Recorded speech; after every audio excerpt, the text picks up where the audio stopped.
Nelson High. You're smoking some of the best dope God ever put around here.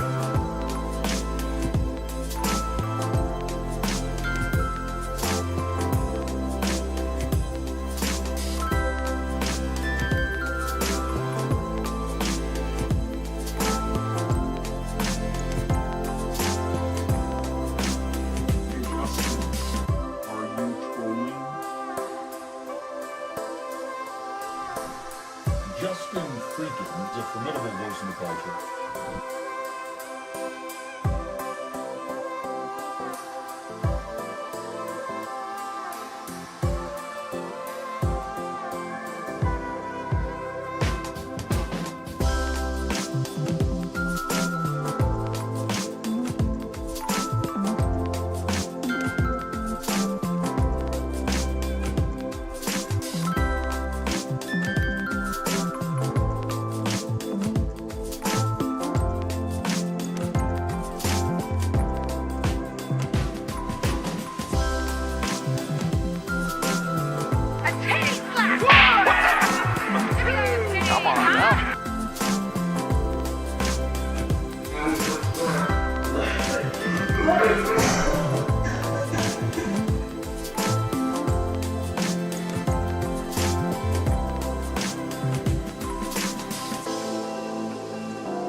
Thanks for watching. Stay updated about breaking news and top stories. Shut up, Lester.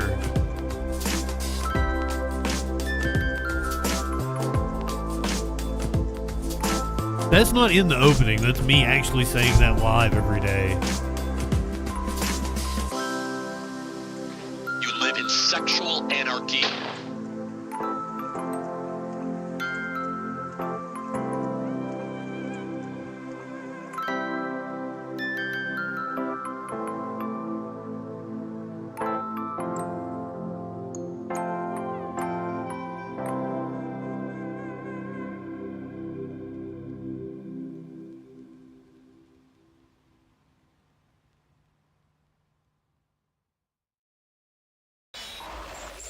This is the Troll Patrol, live with Justin FREAKIN.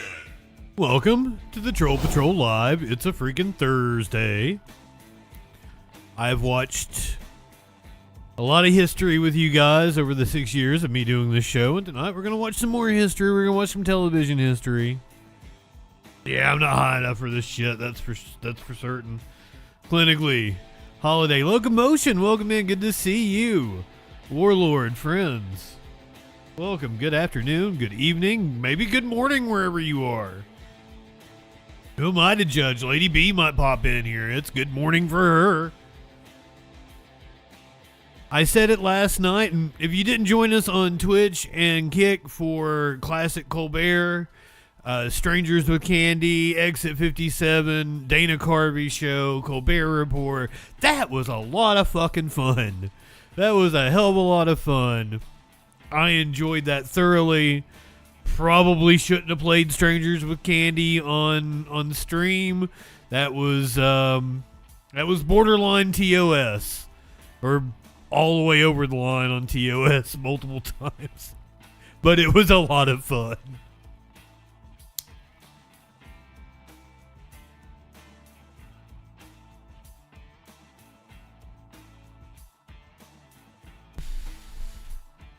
Are you talking about Amy Sedaris?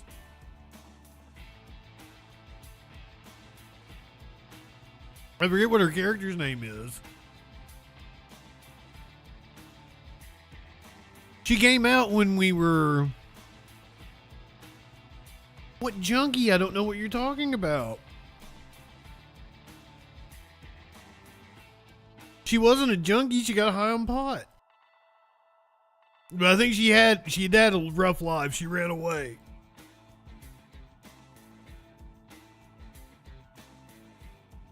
That's how she ended up being a 46-year-old freshman in high school. Is that who you're talking about? The lead on... There was just some concentrate in my bowl, and it killed me. It killed me. I was going to tell you I'm going to try not to cry tonight while we're going through all these classic memories, and the weed made me cry before we even got to any television shows. Meat Cakes, welcome in. It was the weed made me cry. From the rest of the night, just know it was the weed that made me cry. Oh, Jerry. Jerry was her name. Yeah, this is Amy Sedaris.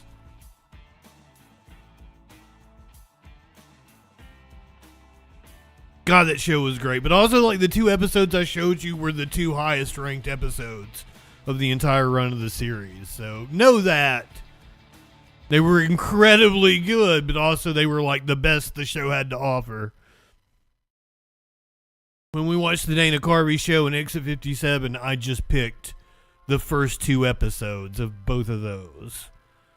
Colbert, we watched the very first Colbert Report. And with the Daily Show, we just watched a random Stephen Colbert segment where he interviewed Al Sharpton.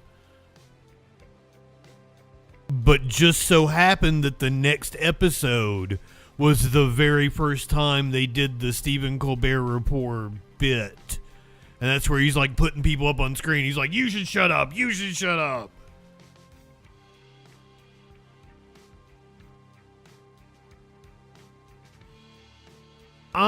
So the woman we went to our weed store got served with a warrant, and apparently they were shut down. So we went to a different place, and I guess like she wanted to win me over, so like she packed this thing full of like I have not been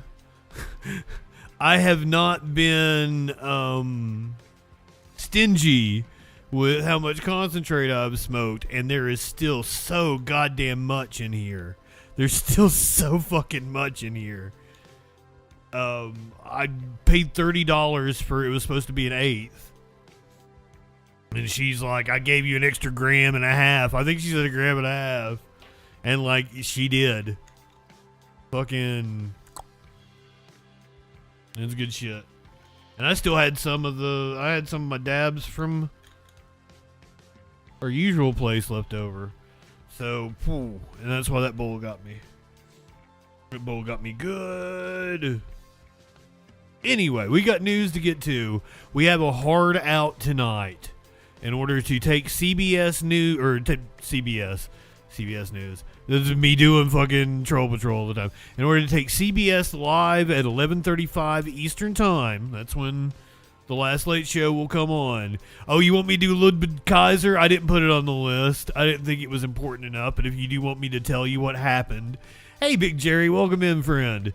Ludwig Kaiser, who has been working as El Grande Americana, if you've been keeping up with WWE, Ludwig Kaiser is awesome. I fucking love the dude. Always loved the dude. Think he's a great wrestler, great worker, everything. It's a spoiler that he's El Grande Americana. I think that's obvious. It's been obvious. Anyway. This German guy is working as a luchador in Mexico right now. And he's dating the announcer. And she's really fucking hot. Like a hot Mexican lady that's on... She's the announcer on AAA. And they live in this... Apparently, it's a really ritzy apartment building in Florida. And he was making out with her on the elevator in his apartment building as they were going up. And when it got to his floor, there was this other dude on the elevator, and he apparently like told him to get a room or some shit. Something to that effect. And Ludwig just like roid raged on him and beat the fuck out of him. And that makes me like him even more. I don't know why. Like, mind your own business, chump. Beat the... Like, he's clear... He is very, like, buff. He is absolutely chiseled. So why anybody would deign to open their mouth to him on an elevator while he's making out with his hot girlfriend, I don't know. Why would you do that? Your fault on that one, brother. But we have a hard out tonight. We've got to be done with the Troll Patrol by 8:30. And then we get to watch the very last Tonight Show with Johnny Carson. The very last Tonight Show with Conan O'Brien. The very last Colbert Report. The very last Late Show with David Letterman. And then we will take CBS Live. And we will watch the very last Late Show ever with Stephen Colbert. I showed the list to Sparkles, and she's like, I noticed Jay Leno's not on there, laughing my fucking ass off. And yeah, and even the fact that I could have picked the last Late Night with Conan O'Brien. I could have picked the last Conan, though I think he's still doing it. But no, I picked the last Tonight Show with Conan O'Brien, specifically because it's kind of a fuck you to Jay Leno.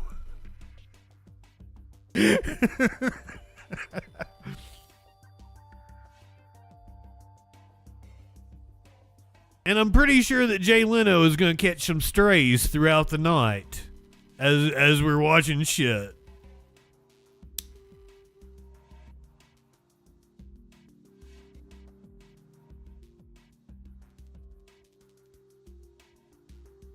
Don't blame Jay. Anyway, let me run down the news we're going to talk about real fast.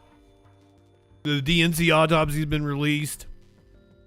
Trump doesn't know if he's lost control of the Senate, who is recessing. They are going home. Apparently, they couldn't come to an agreement on this slush fund that Trump is wanting to do. So Thune just sent everybody home. They're on like summer break now. School's out for summer for Congress. Woman was arrested in Texas over a Facebook post about WAPTA. We're going to talk about the Simi Valley and the Sandy Valley fire, which rages on. Apparently only 2% contained currently. There was a clash taking place in the Congo over Ebola victims and how they were going to be handled. This is not good. Israel coming under fire for yet another human rights abuse. This time the harassment and physical assault of flotilla detainees.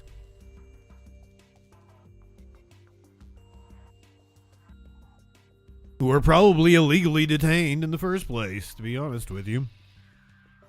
Iran wants a permanent toll on the Strait of Hormuz. A death row inmate was supposed to die tonight, but he has been given a reprieve by the Tennessee Department of Corrections. We're going to tell you what led to that.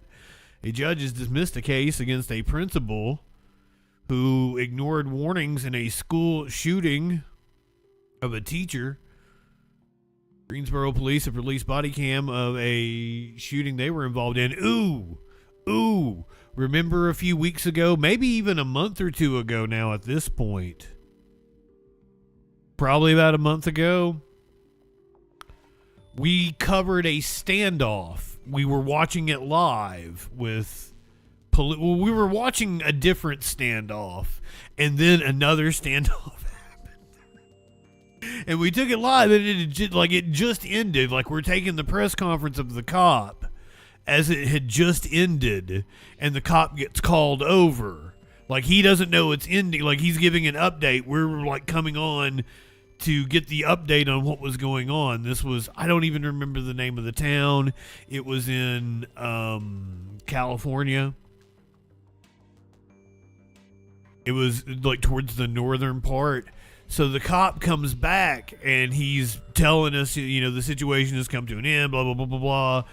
The suspect got ran over by one of our Bearcats.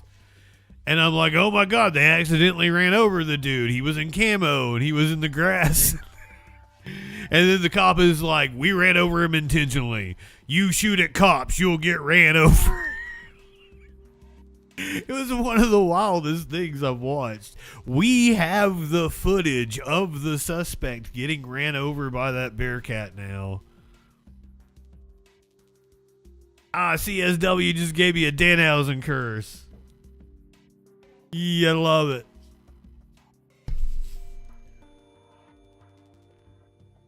Love that Danhausen. Very nice, very evil. A TikTok influencer and her father have been arrested on a plot to kill a singer in LA. A repeat road rage offender has been sent to prison for 7 years. And we've apparently got video of multiple of his incidents. A reporter was carjacked live on TV. And we got new video of the fire truck that overturned. And was that LA that we watched yesterday? We've got new video of that. Insane video of a truck flipping multiple times in Charlotte. Burglars were using Wi-Fi jammers in order to commit their crimes.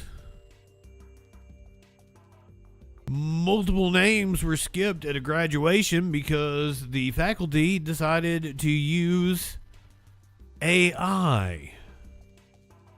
And Stephen Colbert thinks that the cancellation of The Late Show has saved his life. All that and a lot freaking more tonight on a jam-packed Troll Patrol Live. Good evening. Welcome in. If you are watching on YouTube, you will hear me plug our coverage of the Late Show on Twitch and Kick. That will be Twitch and Kick exclusively. I can't do it on YouTube because of the copyright. We're going to watch it on Twitch and Kick. Maybe Rumble too, who knows. The Late Show is over now. It's done. It's not a thing anymore. The very last episode has been filmed. This was outside of the studio. This stream just ended. So yeah. Excellent. Can you say and spell your name for me? First name is just AP. It's App. Last name APRAHAMIAN. And I'm with the AP also. App. Very cool. So App, speaking to AP, awesome.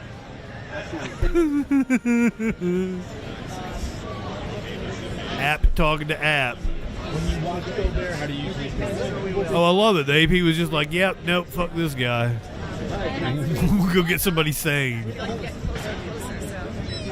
sense of like You know, a little sadness too. This last one.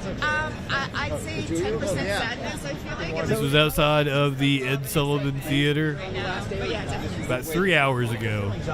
Specifically, we actually applied for tickets for tonight's show for the last episode. Ironically, we were also in line and we're in the audience for his very first episode. So it's kind of like a full circle moment just to be here. Hey, we watched the first episode last night. Competitive, so it's a privilege, right, to be here and get the chance to see Colbert's final show. Yeah, so Tell me, what is Stephen Colbert's legacy, and what is his funniest skit? Watching the first episode, there were multiple things that stuck out to me. First of all, that he absolutely thought that Jeb Bush was going to be the Republican nominee. He's never going to be back on Comedy Central. As I understood it, he was going to retire or at least step away for a little while when he was bringing the Colbert Report to the end. Entertainment. So I'm just a big Like the two things, him ending the Colbert Report and getting the Late Show, those things weren't coincidental. He was bringing the Colbert Report to an end and was offered the Late Show. And I'm, staying up late at night just so that I can watch the show because I love it. I never have. He was stepping back, as I understand it, in 2015 when the Colbert Report came to an end. I think, look, linear TV is struggling right now. I feel like just the exposure. You're doing great. And he's now had that fucking big time money too. He's been making bank for 11 years. So many content creators out there, right? I think one thing that was really good is just about late night TV. It was sort of your standard medium. It kind of brought the country as a whole, understanding like, hey, this is like kind of a fixed concept for a late night talk show. It brought the laughs. So Colbert is gonna be fine. He's gonna do whatever the fuck he wants. I think he's already writing for a Lord of the Rings movie or some shit like that. Be in store for the next 10 so he's just gonna do like whatever the fuck he wants to do, and good on him. He's earned it. So you never would have expected that late night that the late night landscape would be like it is right now. What is his legacy? Not that he's dead or anything, but what is his legacy from this show here in this place? And is he somebody who has spoken? Plenty, welcome in, my lord. Good evening. I would say his legacy, at least the way I look at it, humor with authenticity. I feel like when you see him on TV as a host, that's who he is, right? He's really genuine. I think the meaningful conversations that he has with his guests. Wait, what? Kyle Busch died? What? In a racing accident? He just won like last weekend. He just won the fucking race. Or maybe it was weekend before last. You're shitting me.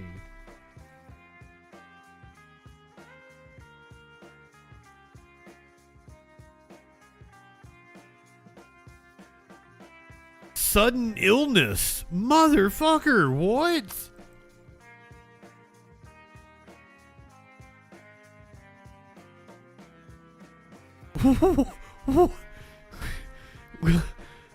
That's shocking.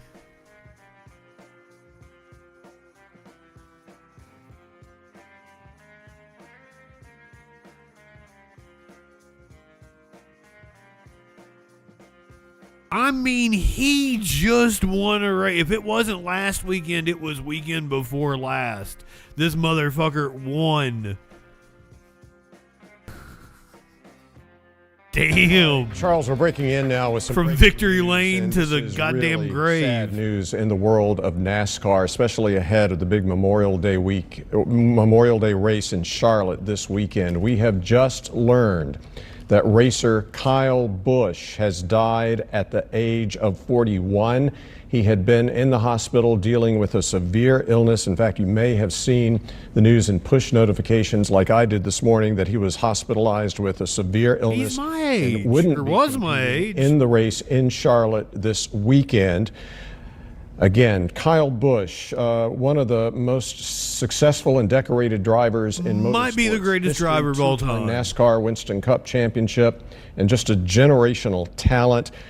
He has been with. I say that as someone who was not a fan when I was watching him. He was in his 4th season there. He also won titles with Joe Gibbs Racing. But I mean, he was undeniably just confirmed Kyle Busch one of the greatest. Has passed away. Major news in NASCAR racing. Our hearts certainly go out to his family. And again, just won a race a week or two ago. Harnden will be with us in the Box 8 6 o'clock. Was actively more as we continue. I wouldn't say in the prime of his career. Right after this, had not been as winning as he had been,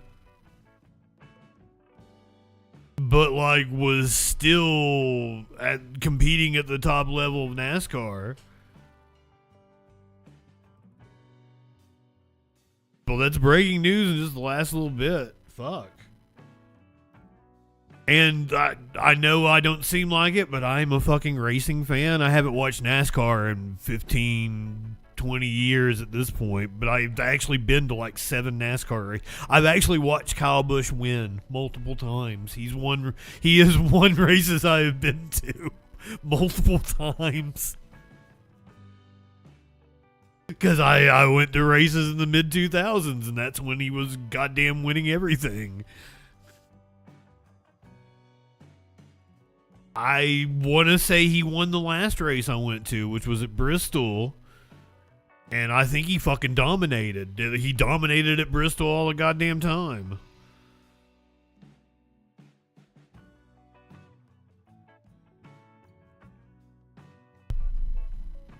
You said you were a Tony Stewart fan? I watched Tony Stewart win at the Brickyard. I saw Jeff Gordon win at the Brickyard, and I saw Tony Stewart win at the Brickyard.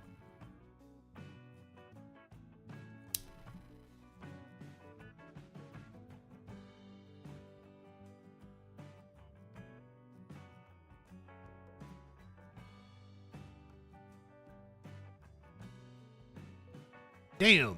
Well, that's fucking crazy.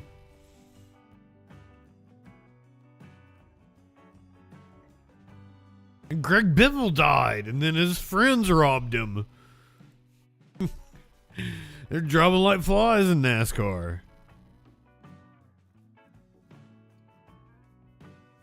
I've actually got several stories about Colbert and the Late Show. We're going to end with them. A little piece from the Today Show. After tonight, we have only one more show left. And it is our... But let's have fun now. It was a fun show. We watched it. Stephen Colbert will take his final bow before the curtain drops for good on The Late Show. Overnight, Bruce Springsteen. Every episode this week has been very who's who of guests unstructured for a special Colbert questionnaire. It's been very different. I've really enjoyed it. Well, you can't put peanut butter on an orange.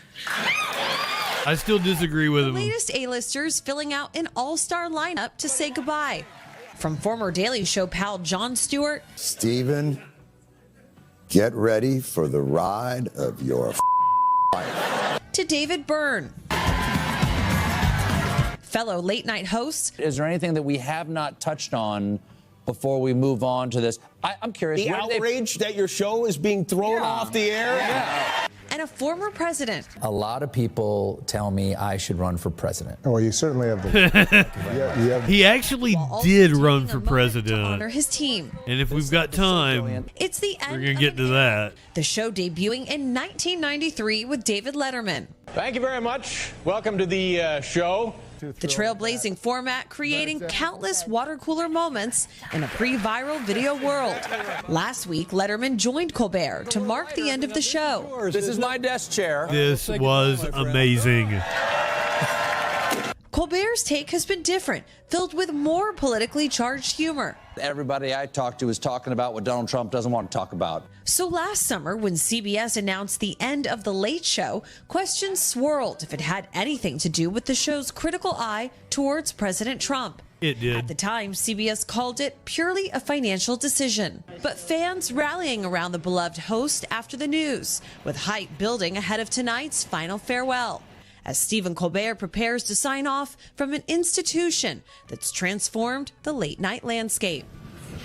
So as for tonight's show, it is being kept completely under wraps. We don't even know who the guests are going to be, but here's what we do know. We know that the finale is going to be extended, so it's probably going to be more than its typical hour time slot. We also know that the taping is taking place more than an hour earlier at the theater behind me. And I just want to point out that Stephen Colbert has said that his white whale guest, you guys, is Pope Leo.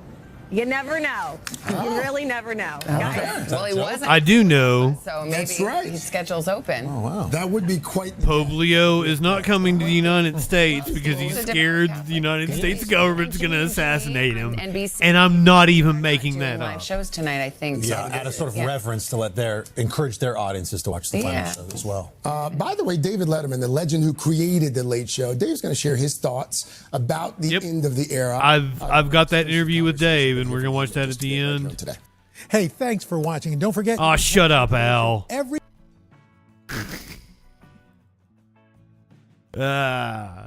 we're gonna watch Dave's thoughts at the end. We got Colbert's thoughts. We've got the history of the Ed Sullivan Theater. As I said, I'm gonna try not to get emotional tonight. I was a huge fan of David Letterman. The Late Show has been a huge part of my life. I probably wouldn't be doing this without the influence of David Letterman, so it's kind of a deal, and there's going to be a lot of memories as we watch some old TV preparing for the last Late Show later tonight on Twitch and Kick. Anyway, juicy news. Epstein's assistant testified behind closed doors today and apparently dropped some names. Right now on Capitol Hill, Jeffrey Epstein's longtime assistant is facing questions from the House Oversight Committee behind closed doors. Sarah Kellen is the latest witness to sit for a transcribed interview. But there's a unique challenge: how to handle someone who says she was victimized by convicted sex offender Epstein, who has also been accused of handling the logistics and facilitating that abuse. Kellen is one of 4 women named as a potential co-conspirator in that now infamous 2007 sweetheart deal, though her lawyers say she was never consulted about it and didn't even know she was named until years later. She says that association has led to her being villainized for decades as she works to cope with her own sexual and psychological abuse at Epstein's hands. Though some I believe it. Both things can be true. Kellen and her position in Epstein's orbit. Democratic Congressman James Walkinshaw of Virginia was just in that room and is stepping out to join us. Thank you so much, Congressman, for being here. Anything that's and law enforcement deals with that kind of situation all the time, and that is the ideal witness who is sympathetic to finding justice that you want to testify and is also very credible. So the fact that just now they're talking to her stands out to you so far from this interview. What are you learning from Sarah Kellen? Well, we've just gotten started, but Ms. Kellen described to us the process by which she was recruited, groomed, and then abused by Jeffrey Epstein and Ghislaine Maxwell. She described, like unfortunately others we've heard from, being raped and abused while Epstein was serving the sentence for the sweetheart deal that he got from Alex Acosta, which allowed him to go on continuing to victimize people. She shared with us, somewhat astoundingly, that until 2019, she was never interviewed, never talked to the FBI or any law enforcement agency, despite maddening. She endured maddening the knowledge and information she had about Epstein and Maxwell and how they operated. So we've heard some pretty astounding things already in a short period of time. And as we laid out, Kellen is alleged to be both complicit in Epstein's crimes as well as a victim herself. How do you see it, and how are you approaching the questioning? Well, I think it is most likely as you described it. That obviously makes this a more sensitive and delicate interview than others that we've had. But at the end of the day, the purpose of our investigation is to get as much information as possible about Epstein, Maxwell, anyone else engaged in or involved in those crimes. Ms. Kellen has some of that information, and we hope to get it today over the course of the interview. In recent weeks, you and your committee have spoken to a former president and first lady, several close former Epstein employees, billionaires, a correctional officer who was there the night Epstein died, even a current member of Trump's cabinet, Howard Lutnick. I didn't realize that this piece was before the testimony actually took place. Let's listen to committee chair James Comer talk about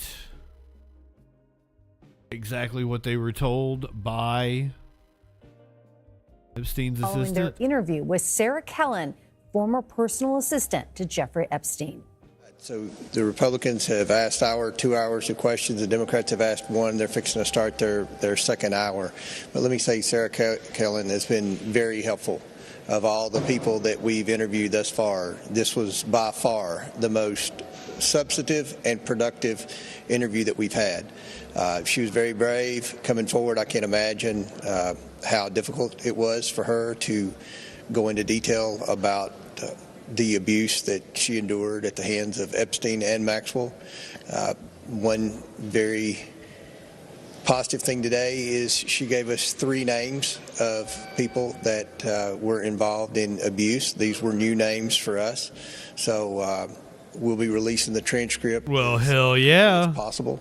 I know there are some names of some victims that she also mentioned that we're gonna have to agree on redactions and things like that. But as far as What is wrong with James Comer? He had a very long night. He's been crying. What is going on Capitol Hill right now? Somebody has put him through it. there's the men that were abusers, alleged abusers, then we'll the whole world will see that, and we'll. I'm gonna end up being wrong. He was in the tanning bed and he had fucking the goggles on or something. We'll get them as quickly as possible, and it's still going on, so I don't want to do that. But you'll find out very soon.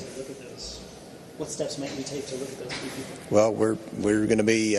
You'll see very soon. So we've been. This is why I've always felt like the most important people to bring in are the victims, and this is a good reason why it wasn't. There were no video cameras in there, so you can't imagine how much better quality and better disposition and everything. The I'm sure in Smash that's the reason why. Because like it's like a one-on-one deposition. Well, not one-on-one. There's probably like 2 or 3 people on each side of the table. There are lawyers. There's like the ranking Democrat, the ranking Republican. And there is a camera, and I'd say like they have a separate room where the rest of the committee is watching it. So like it's easier to be able to talk to somebody, especially somebody who was a victim, than making a show of it in order to get sound bites for CNN or Fox News. Nobody's showing out in front of a camera or anything. We've gotten some very substantive stuff. She was a very good, sincere, helpful witness, and I can't say enough good things about her, and again, applaud her bravery. More evidence emerges every time we bring somebody in that the government failed the victims. That's the obvious. We know that. Even though she was Epstein's assistant, she was never interviewed by anyone in the Department of Justice until 2019. So what we found is Epstein's accountant, Epstein's lawyer, and Epstein's personal assistant were never interviewed by anyone prior to Epstein's case becoming public at the very end. So that's the obvious, that the government failed the victim. So any other questions? There's lawmakers who believe that she was a perpetrator of abuse. Do you think they're listening today? Yeah. Do you think she was a victim? I believe she was a victim. Now, I would yield to other members of the committee, especially the female members, and let them give you their opinion. But she was very helpful today, and very believable, very intelligent. Terrible story to get there. And she was 21 when she was first began being abused by Epstein. So, aside from giving you new names to look at, what other substance did Sarah Kellen cover? well, the new names that's what we've been waiting for. All the meetings that we've had with the survivors thus far, they haven't said any names. They just say subpoena the estate, which I did, and we got all the documents from the state. Well, subpoena the DOJ, which we have in the court of the DOJ. They've turned over all the documents that they can legally turn over. Now we'll be able to verify that, hopefully with Pam Bondi next week. But the information that we received from the Department of Justice is they've turned over every document that they can turn over by law. So that hasn't led to any new name. So today was very helpful, and I hope that we can continue that, because we want to see people held accountable. We want to see men, we don't care who they are, held accountable for terrible, unlawful criminal behavior. And one thing I have to add, Garcia, he asked questions, and it's all about Mar-a-Lago and all this, and she dispelled all that. I can't tell you the difference in how I think the Republicans are behaving in this investigation than the Democrats. The Democrats have one goal, it appears to me, and that's to try to somehow come up with this, verify this narrative that Trump's involved in this somehow. Just not the case. And I think that oh, fuck you, Comer. This is. I was going to give you credit earlier. I'm glad I held off. And hopefully that'll lead to more survivors given more names. And again, these are allegations, and there's going to have to be more work done. But one of the things that we hope all along, in addition to getting the truth to the American people, is holding people accountable. So we'll see how that turns out. But I'm more optimistic today than I have been in a long time. So. How was today informed what you want to ask? So it's still going on, or it's probably just wrapping up around right now. So we'll get more information about what Epstein's assistant actually said. Meanwhile, the Senate has recessed. They were trying to pass a reconciliation bill before they headed out for summer break. And there was a holdup on Trump's slush fund, apparently. The Audi in the picture. Ducky, good evening. Smash. Lenny, is there anybody I didn't say hey to? I don't know if I'm high enough for this shit. I'm just going to leave this picture up.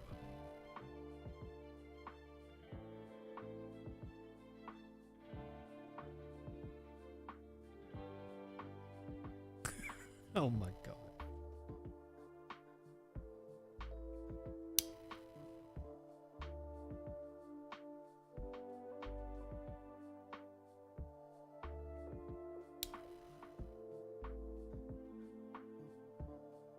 Tag another one. I'm this old. Welcome. Pregnant and the baby's sticking its head out. It's getting ready to pop out like one of the aliens. Mr. President, with many Americans concerned about affordability ahead of the midterms, there is some backlash among Senate Republicans to some of the other priorities, the ballroom and the anti-weaponization fund. You clearly still have a strong hold on the Republican Party. Your candidates did very well this week during the primaries, but are you losing control? My candidates did well. Not all candidates did well. But are you losing control of the Senate, sir? Are you losing control of the Senate Republicans? I don't know. I really don't know. I can tell you, I only do what's right. I don't need money for the ballroom. I'm making a gift of the ballroom. This is the biggest misreporting that I've ever seen. The ballroom is being built. It'll cost. It was going to be $200 million. I've doubled the size of it because we need it, and it's being done in conjunction with the military and with the very much in conjunction with the military and Secret Service. We're on time, on budget. It's going beautifully. Have all the money I need. We're making a gift to the United States. They came along and they said we want to make it the White House overall more secure, and I understand that. Not for me, because I'll be gone. I'll be gone, and you'll have somebody else in for. We can't fucking wait. But that's what they're doing it for. A tremendous amount of what's being done with respect to the ballroom is for national security. Well, what if Congress doesn't sign off on the security money, sir? Then the White House won't be a very secure place. But then regarding Cuba.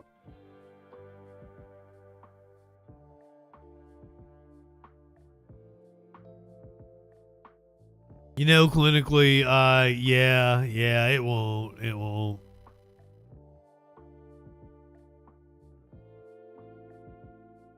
because we're not gonna get lucky and it be something horrific. It's just gonna be like he died in his sleep, like a clogged artery from all the McDonald's or some shit.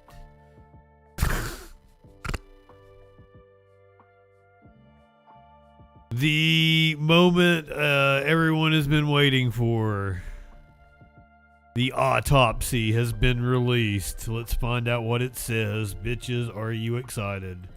As we mentioned, the Democratic National Committee has finally released its long-awaited autopsy report of the 2024 election. It follows months of speculation about what the report would say about what went wrong for Democrats and how Vice President Harris lost the race to Donald Trump. And it comes as Democrats are trying to carve out their path for 2028, with a source telling NBC News Harris is, quote, thinking about another presidential bid. DNC Chair Ken Martin has been... She shouldn't. Her ass should have ran for California governor. She would have easily cruised in hell. She's more likable than all the other candidates for California governor. Do you guys not agree? Fuck, she's got horrible political instincts. And then if she had done 2 terms as California's governor, she'd probably be too old and we'd all have moved on. But if she'd done a really good job, then she could have possibly ran to be president. This is not the path to being president. 2028, not your time. Ain't nobody gonna want it. Ain't nobody gonna want none of that. And like, it's going to be... What did she poll at in 2020? 1%, 2% at times. That's gonna be what it's gonna be. Maybe she gets a little bump and is up to 4 or 5%. Nah, girl, nah. Pressure for months after he first promised to release. I don't think she can get out of a primary. Of course. What's in the report that you wouldn't want first off, to publicize? there's no smoking gun in the report, and I know that's what everyone's so eager to learn. The smoking gun. Guess what, John? But if there's no smoking gun, why wouldn't you just release it then? Because we want to keep the focus on the lessons. The DNC released the report today after CNN obtained a copy with Martin. I absolutely, if I was advising her, I would have told her to run for California governor. Received it. It does not. And seeing the debates, wouldn't you guys vote for her over everybody on the fucking stage? To trust the Democratic Party and trust our world. NBC News has learned that Martin called DNC members today. She would have made an excellent California governor. The author of the report is no longer with the DNC. Joining me now is NBC she's California governor. She's out there with her people that like her. Natasha, thanks so much for joining us. I know you have. She ain't bothering us. This day in and day out, and you've been working your sources today. What more are you learning about what led to the decision to release the report today? Why did it take so long, Natasha? He finally succumbed under pressure. When I say he, it's DNC well, what's in the report? Martin. One of the things that he said in a call, and we reported this earlier, one of the things he said in a call to some of his members today was that he could bear it. He could bear all the pressure. But what he started seeing was that potential 2028 contenders were getting asked about the autopsy, and it became bigger than him, and it became such a distraction, and it was doing exactly what he was trying to prevent from doing. So he did release it. We also reported exclusively that Governor Josh Shapiro, Pennsylvania governor, spoke with Ken Martin last week and also pressured him. We also reported previously that Kamala Harris asked him to do it, and as you have reported, Corey. Yeah, that's fucking crazy. Harris wanted it released. Tucker also called on him to release this report. So he's been under enormous amount of pressure to release this report. Yeah, that is a mountain of pressure that you lay out there, Natasha. So you've been looking into this report throughout the day. What are the biggest takeaways here from your perspective? Okay, thank you. Here we go. There are many takeaways. One of them is they started too late with the negative advertising on Trump. They didn't land the negative ads. Were not landing the way they did, but they took too long. That was one of them. There was not enough messaging coordination between the outside PAC, Future Forward, and the actual campaign. One of the biggest things that this underscored was Kamala Harris and how the White House, they faulted the White House with Biden White House with how they had prepared Kamala Harris, which was to say they did not prepare her. And I'm going to read this part from the report. The White House did not position or prepare the vice president. Had the White House explored and evaluated ways to leverage Kamala Harris earlier in the administration, perhaps it would have improved the president's standing, and it could certainly have helped prepare her to lead the ticket. So all of those things played into this. Well, let me ask you, because what's also notable, Natasha, there are some critical questions it doesn't answer, some areas that it didn't look into, like, for example, how the debate over the war in the Middle East was playing out. What do you know about that, about what's missing? And that is why this is not going to die down. This is why this is not going to be put to rest by him releasing this today. Even though people have publicly said that they were interviewed by DNC officials and the person Ken Martin put in charge of it, Paul Rivera, about Gaza, and they said that it was a material aspect to why she lost, or it contributed to it. There was zero mention of it in this report. No mention at all. And so that a lot of people are already, up in arms about that. Where is it? Why wasn't it mentioned? So that question is going to continue to dog them as this moves forward. I think you're absolutely right. Natasha Korecki, thanks for bringing us your exclusive reporting. We really appreciate it. Joining me now is our panel, Dan Merica, co-author of the early brief for the Washington Post, Ashley Etienne, former communications director for Vice President Harris and a Meet the Press contributor, and Sarah Chamberlain, president and CEO of the. I found a site that's like Democratic Autopsy, but I'm not sure if it's it. I at least want to read the DNC report, the top line of this report. Releasing it under an immense amount of pressure. Talk about the politics of this moment for Democrats and for the DNC.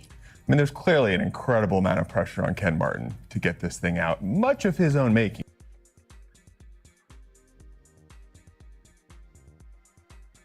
Look at the Axios summary here. I was trying to find like the whole thing.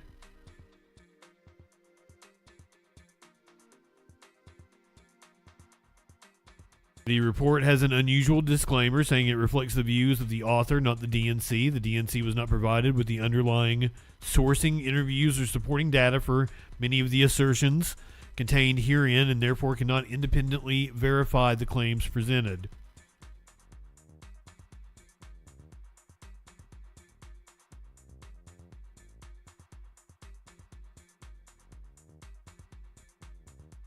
So currently, the RNC has $124 million in cash on hand, and the DNC is $3 million in debt.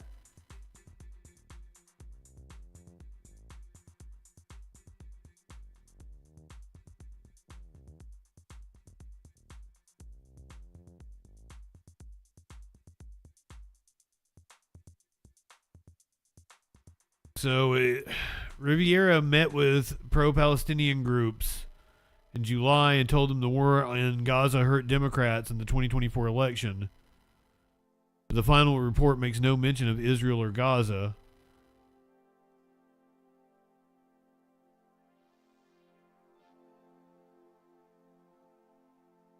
The fuck is the actual... We want to know what's in the goddamn report.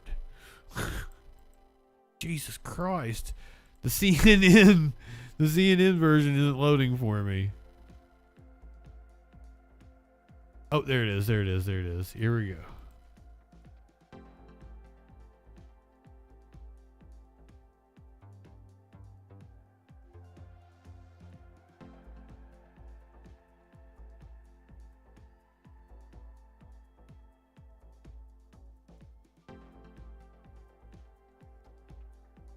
Yeah, this is not the website I have here. This is their own autopsy report. Okay. In every election cycle, the two major parties and hundreds of... Is this the summary? Executive summary. Here we go.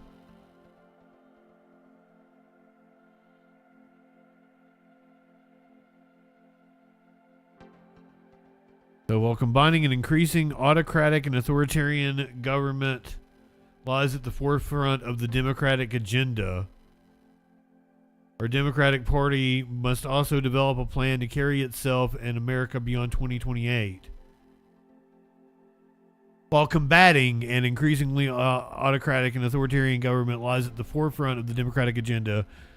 We must develop a plan to carry itself and America beyond 2028. It is essential that the Democratic Party develop, organize, and implement a 10-year strategic plan to align the infrastructure, partnerships, and people we need to win. The only way this can be done is if we build to win and build to last. Democrats need a new forward-thinking electoral strategy focusing on more than who or what is on the ballot and addressing how Democrats can reconnect with Americans at every level.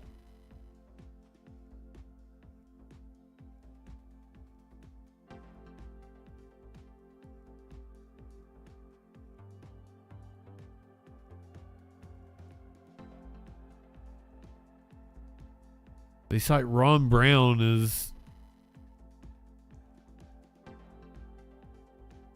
an example of how to win. There are always hot takes after an election, but hot takes will lead to mistakes if we do not take the time to thoroughly explore what occurred. This is assessing the state of the party, what worked well, and what should have been done better. We must be careful to draw the right lessons from this experience and not miss opportunities to identify and build upon some of the positives from the 2024 cycle. You think this was AI? Interesting. It might be, and that might be why they were so reticent to release it. Somebody just run it through an AI detector. Has anybody done that yet? Yes, many are deeply angry with the which AI detectors aren't exactly reliable either. Like, I've seen people run like the Declaration of Independence through an AI detector. But I guess it's because like that would be a document it's been trained on or some shit. Pantless.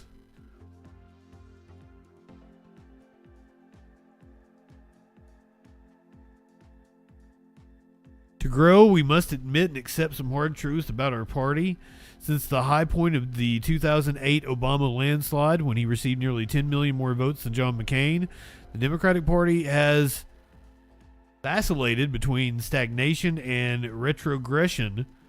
In doing so, we have lost the confidence we once received from everyday Americans, and election results show it. In the 16 tumultuous years since that historic election, Democrats have lost ground at every level of government. These losses are the direct result of missed opportunities to invest in our states, countries, and local parties and candidates. I mean, that is true. The National Party has been like absent in most states. This remains true even in the face of the blue wave in the most recent elections. 2025 gubernatorial and mayoral wins in Virginia, New Jersey, New York City, Detroit, and elsewhere may lead to a false sense of security and a belief that the Democratic Party has again found ways to bring the voters back to the booth with their messaging. While these wins are welcome and point to the optimism entrenched in the majority party strategy, a dive into the details shows some of these elections were tighter than Democrats should be comfortable with and point to room for improvement in future elections.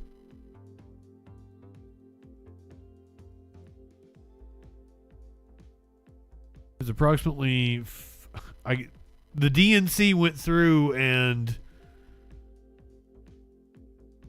apparently marked up the document and said there's no evidence for this claim. There's approximately $500 million in outside spending, with super PAC spending $62.6 million.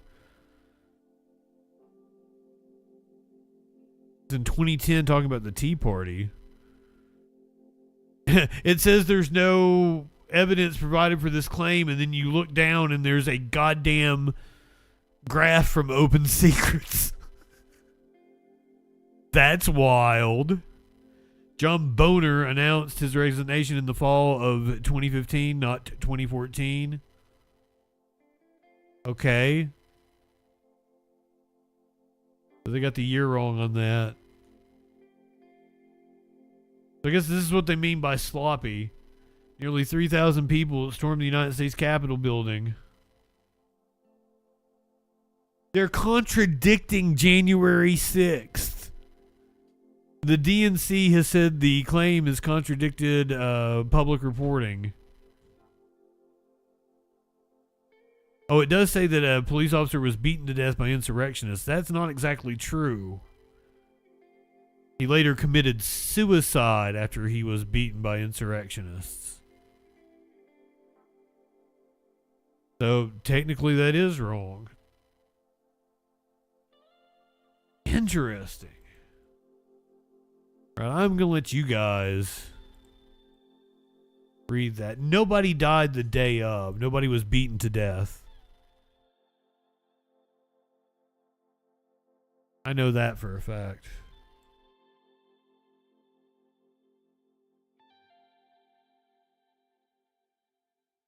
So this old thinks it's AI.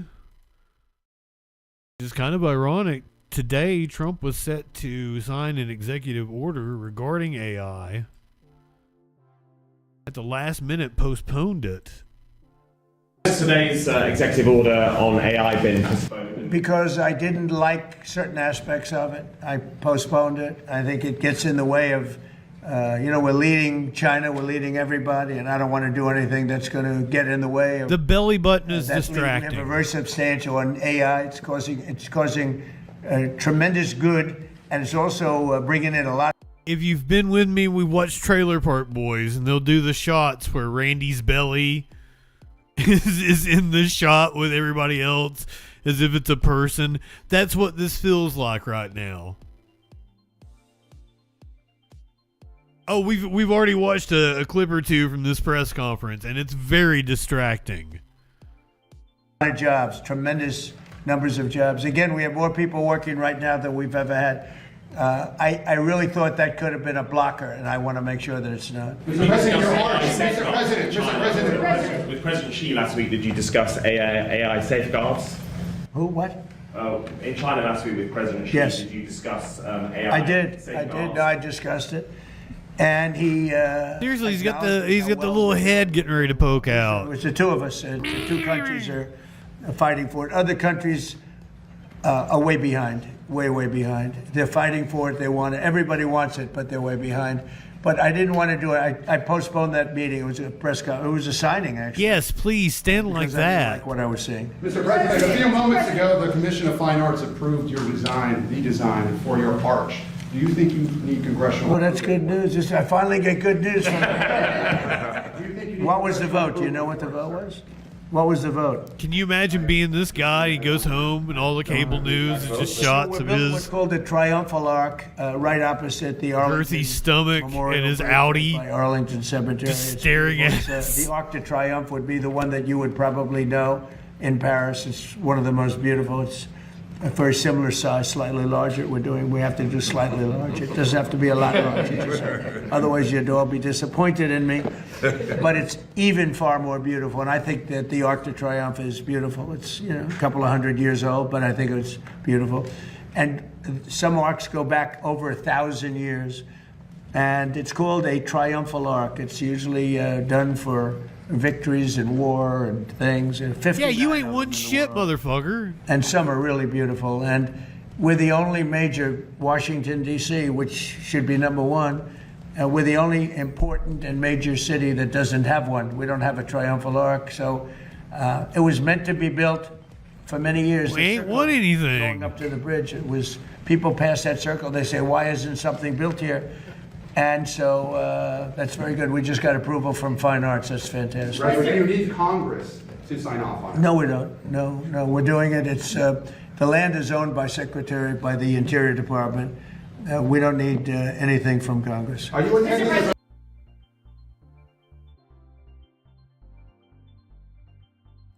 Yeah, my lord would like some health care. I'd like some health care.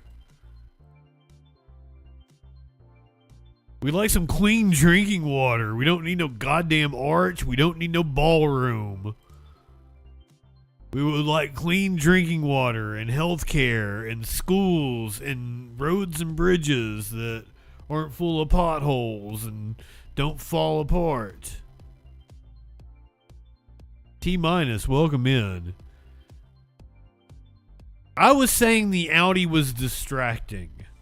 I did not say whether I was turned on by it or not. Thelonious Dunk.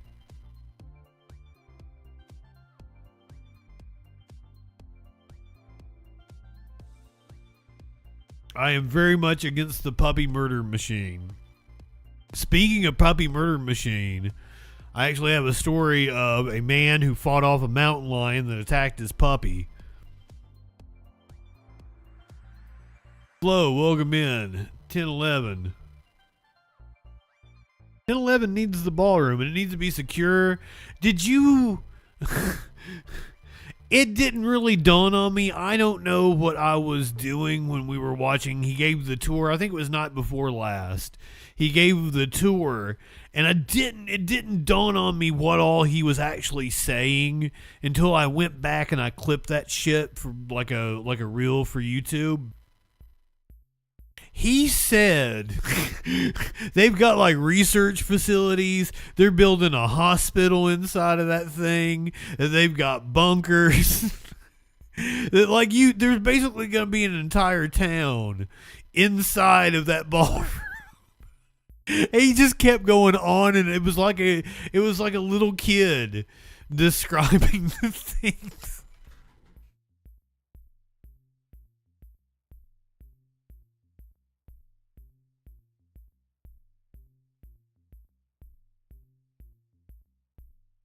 It's gonna have this, it's gonna have that. It was crazy.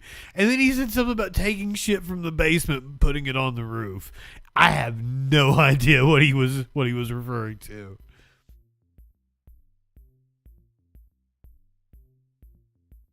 A ballroom has to have a ball pit. I mean, that's just common sense.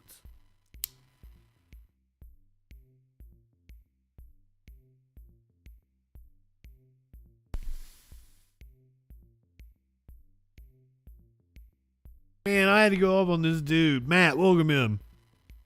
Big Ben, did I tell you? Good evening. I had to go off on this dude because there's this Democratic representative that was like, we could send these $10 bath mats to everybody on Medicare and Medicaid, and we would save blah, blah, blah amount of dollars for people like falling in the shower. And I'm like, God damn, that's such a brilliant idea. That is what the government should be used for.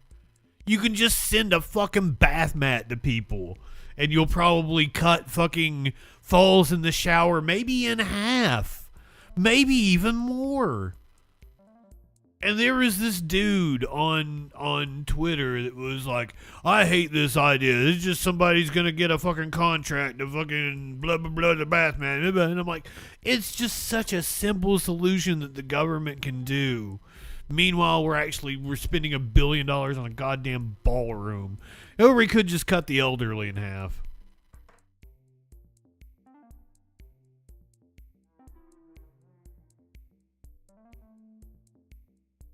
I bet a proper insurance program would send that to you because once again, they're not going to have to pay out if you need a back surgery if you fall and slip and fall in the shower. So they're going to send you a $10 bath mat because it's in their fiduciary interest to do it, and it's in the fiduciary interest of Medicare, Medicaid to do it. Yeah, we could send people like COVID tests and shit. Like, we should be doing that more often. We should just send people care packages. They do it in China. As my Chinese friends said, they would just like every day they had a little care package at the door with some medicine. They would have a COVID test, and it would have a meal for the day, or like multiple different meals and supplies, like you get some rice and some sugar and blah blah blah. Well, this was during COVID. This was during the lockdown, Matt. But yeah, we should have some form of UBI. I think everybody should get food stamps. And food stamps should cover like more than just, it should cover hot food at a grocery store. It should cover cleaning supplies, baby supplies. And I think we should up the food stamps to like $400, $500 a month. And everybody should get them. And with inflation now, I've been saying this long enough, it's probably be $600 a month. Everybody gets them. There's no more snickering at the grocery store. No more like people leering at people that are buying soda with their food stamps. It's a universal program. Probably the money we would save in the means testing and application processes that we do for food stamps, the money that we would save with that administrative bullshit would probably pay to provide the extra money to people.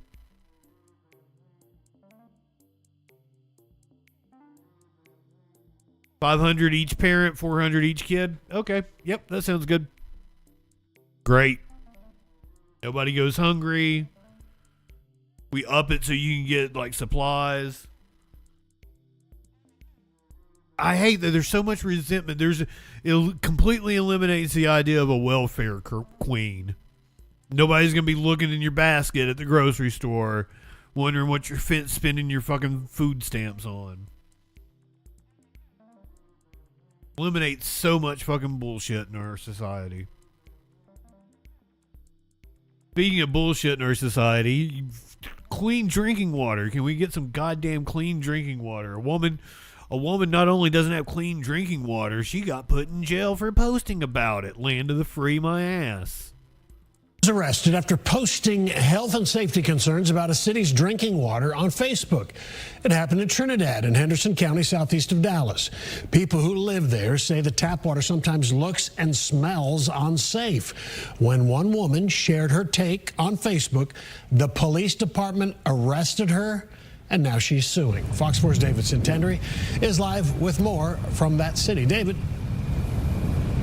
Yeah, well, some city leaders say there are issues with the water system and that there has been for quite some time. However, one woman's claim posted to Facebook that the water is making some people sick led to her being arrested. Did you ever expect something like that Facebook post could get you arrested? Not at all. A Facebook post made by Jennifer Combs, a wife, mother, and citizen journalist, led to her arrest by Trinidad Police Department on May 8th. Citizen journalist. I did. What was that like? Horrifying. Absolutely horrifying. And you've never even had a speeding ticket? I have not ever had a speeding ticket. It was one of the most probably humiliating things I've ever went through in my entire life. It was very, very bad. So what was the Facebook post about? The city's water supply. The best way I could describe it is it looks like the trees from their water taps. The post from her page Southern Bell Watch reads, in part, "We have received reports that some citizens have been hospitalized due to bacteria in the water. This is a serious public health concern that deserves immediate attention. If your water looks discolored, contains sediment, has a strong odor, or you have experienced related health issues, please send us a message. We are gathering information and reporting findings to the state." The police chief had screenshotted it and posted it on the Trinidad Police Department page. The April 6th post by Trinidad Police calls what Combs wrote false information that creates fear, panic, or unnecessary emergency response within a community, eventually charging Combs. I don't think it's unnecessary. Did you see the fucking water? I feel like this is an extreme stretch. So here inside Trinidad City Hall, the water looks clean, but some say it's a fluid situation depending on where you're at and when. How would you describe the city's water situation right now? The city's water situation is a struggle, without question. Trinidad Mayor Dennis Hawes does not dispute that they have water issues. A lot of this stuff is original pipes that were put in here in Trinidad in the 50s, probably. We have to get to a position where we can fix that infrastructure, and it's very expensive, as I'm sure you can imagine. On Wednesday, the Texas Commission on Environmental Quality confirmed to Fox 4 that it received a complaint. They'd said that, but I still need to look at it. An investigation is ongoing. It's unclear whether anyone has gotten sick from the water. I've seen some Facebook posts where people have said they have gotten sick, but to me personally, I haven't heard anything. In a post on May 10th, Trinidad Police Chief Charles Gregory doubled down on his decision to arrest Combs, calling the case cut and dry. He says claims citizens were hospitalized due to bacteria in the water are simply false and have only caused unnecessary fear and confusion in our community. I really haven't seen it. I don't know. She said she'd received reports. She didn't even say, like, oh, there have been people hospitalized. So, like, she's within her rights. This is a First Amendment violation, cut and dry. Anything like this before, David? SMU constitutional law professor Dale Carpenter questions if a crime was committed and believes Combs's First Amendment rights may have been violated, even if it turns out Combs's post was inaccurate. She's making a statement regarding a matter of great public interest, and so people sometimes make false statements on matters of great public interest, and they're allowed to do so. If we prosecuted and arrested everybody who made such claims, our jails would be overfilled. Chief Gregory was not at Tuesday's council meeting, but the water issue was a topic of conversation. The reason why everyone is here and the reason why Fox 4 is here is because your city is acting like tyrants. Combs stands behind her post, and in a federal lawsuit filed Tuesday, she accuses the police chief of political retaliation related to her work as a citizen journalist. Okay, first of all, I don't like citizen journalists. I don't like people that call themselves that, and they're usually rabble-rousers for... And like I say that as somebody who does a show called The Troll Patrol, as if I'm fucking noble or some shit. It's one of the reasons why I don't harp on it. But like, I probably would not like her personally, but she's 100% within her rights. She had her First Amendment violated, hands down, 100% without question. Made social media posts stating that they had personally been hospitalized or affected as a result of consuming the city's water. I don't agree and don't think it's fair that the citizens pay for water they can't really use. The lawsuit adds, speech about the safety of a community's drinking water is a quintessential matter of public concern entitled to the highest degree of First Amendment protection. There's people saying that their appliances are getting ruined. They can't cook with the water. They can't bathe with it. They can't do laundry. A lot of them feel hushed and like they don't have a voice, and no one listens to them and no one takes them seriously. The police chief has not responded to a list of questions we sent over to him via email. He is listed as a defendant in this federal lawsuit. So is one of his officers, a city council member, and the city of Trinidad. All right, David, so you interviewed the mayor. Police chief didn't want to talk to you. I'm curious what the mayor's attitude or take on the police chief's actions regarding Jennifer Combs' Well, I asked arrest. him if... Yeah, I asked the mayor if he agrees with that arrest, and he really wouldn't take a side. He told me, in his words, he does not feel it's appropriate to comment, just saying that the case has been turned over to the Henderson County District Attorney's Office for prosecution. I've reached out to the DA's office to see if they will give us any sort of comment, what they think about the case, but at this point in time, we have not heard back.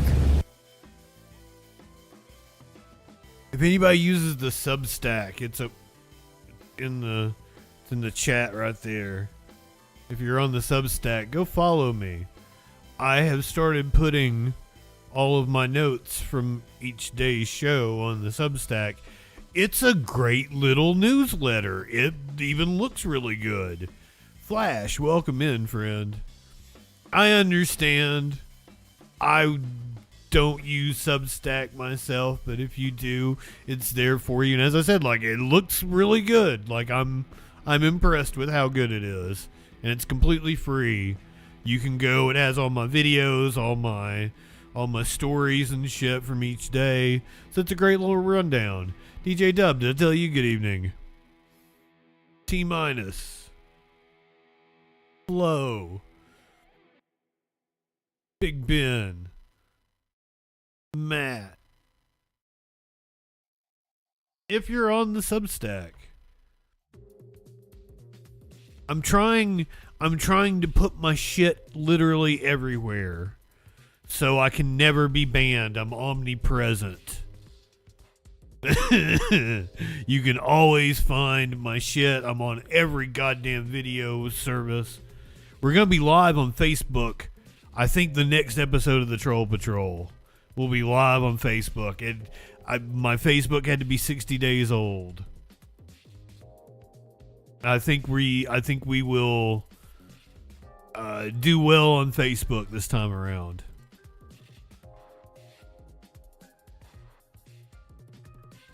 I've thought about doing the OnlyFans as well. I've thought about Loyal Fans, OnlyFans, Sex Panther, whatever the hell it is. I'll put my shit on there too. I was gonna start putting my stuff on OnlyFans, but they've got a very strict violence. Same thing, Flo, with Pornhub. I would get banned from Pornhub over violence. I am this close to being banned from TikTok right now. I'm like one more strike away from being banned from TikTok. The news and the nude, but I can only do not the cool crashes and cop death and shit.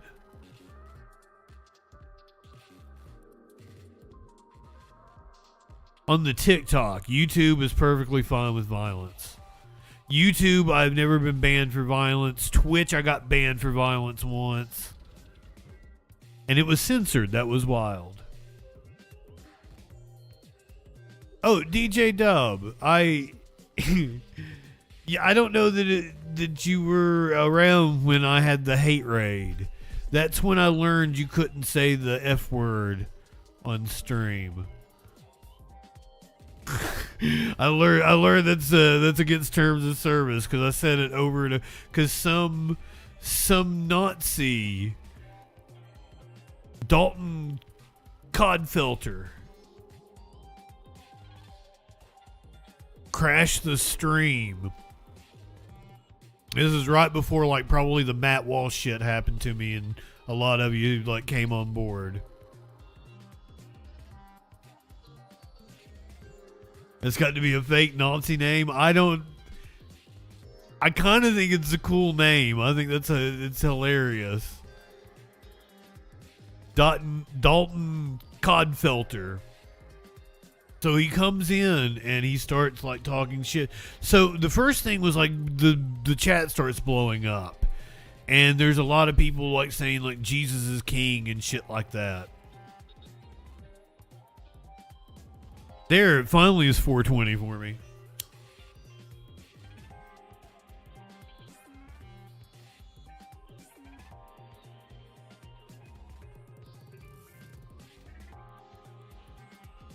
Why so dankness? And then I get the phone call, right? Because I've got the number on screen. I went back and watched his part of it, and he's like, "Oh, chat, should I call in?" And they're like, absolutely, yeah. So he calls in, I'm talking to him, and like I'm being chill. And this is the funniest part is like,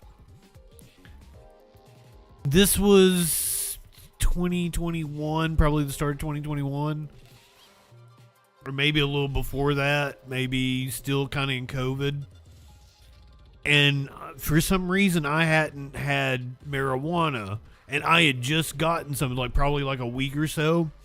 And I had just gotten some and gotten high on stream for like the first time in multiple days. So I'm like stoned out of my mind. And I remember it so vividly because we were watching Bernie Sanders in the Senate. And I've maybe got like 2 or 3 people watching me at this time. And then all of a sudden my chat blows up. And the dude calls in. And I'm being like super chill with him, and he keeps dropping like slurs. And I'm just letting him because I'm not even thinking about it. I've not had any TOS whatsoever. And he asked me about, the use of the F word. And I'm like, what? Blah, blah, blah. And I call myself a theater blah. And like I said it numerous times. Probably 30, 40 times. And then the dude's like, aha, check your stream. You're not on anymore. And sure enough, like I'd been yanked down from Twitch. And I'm like, oh, why would you do that? I was cool to you. And then like his chat started ragging on him because he's like, oh, why'd you take him down? He wasn't a woke scold or whatever the fuck. And I find that funny. And then like the Dalton, because once again I went and watched his side of the stream. And he's like, oh, he's an enemy of God. He mocks our Christ or whatever the fuck. It was hilarious. Yeah, basically a Johnson stroker. Dick McGrabby. No, I already had the next clip. Oh, I was going to go straight in from the water thing to this, where AOC was in a congressional hearing, and she was talking about water quality with data centers. You are in charge of the Environmental Protection Agency's Office of Water, correct? Correct. And in your written testimony, you communicated a value that I think we all appreciate, which is that a top priority for EPA is ensuring continued drinking water safety, right? Correct. And this is a bedrock foundational value of the EPA, and it's one of the big reasons why it exists. I also appreciate your commitment to clean water specifically. In fact, you said it very well on a MAHA action call just last month that, quote, when I turn the tap on and when every American turns the tap on, there should be confidence in what's in your drinking water. And I think that's a value that we all share. I wanted to ask you, while I have you here, if you've been receiving complaints or if you are aware of folks reaching out about data center construction impact on drinking water quality. I am aware. You're aware. And what are some of the things that you're seeing and hearing? So one of, I think, the biggest concerns is related to water availability, which is why we recently relaunched the Water Reuse Action Plan 2.0 to focus on ensuring that whether it's data centers or anything about water quality, though? I'm not aware of that. Okay. Are there any complaints? I mean, are you observing any negative impacts on data center construction on water quality for Americans? I don't think anything like that's been raised to my attention. Okay. I would like to do so. A few weeks ago, while Congress was in recess, I visited Morgan County, Georgia, where Meta is building a massive data center campus. Fuck Meta. They are clear-cutting forests and began heavy construction, including Oh yeah, but we're going to be on Facebook.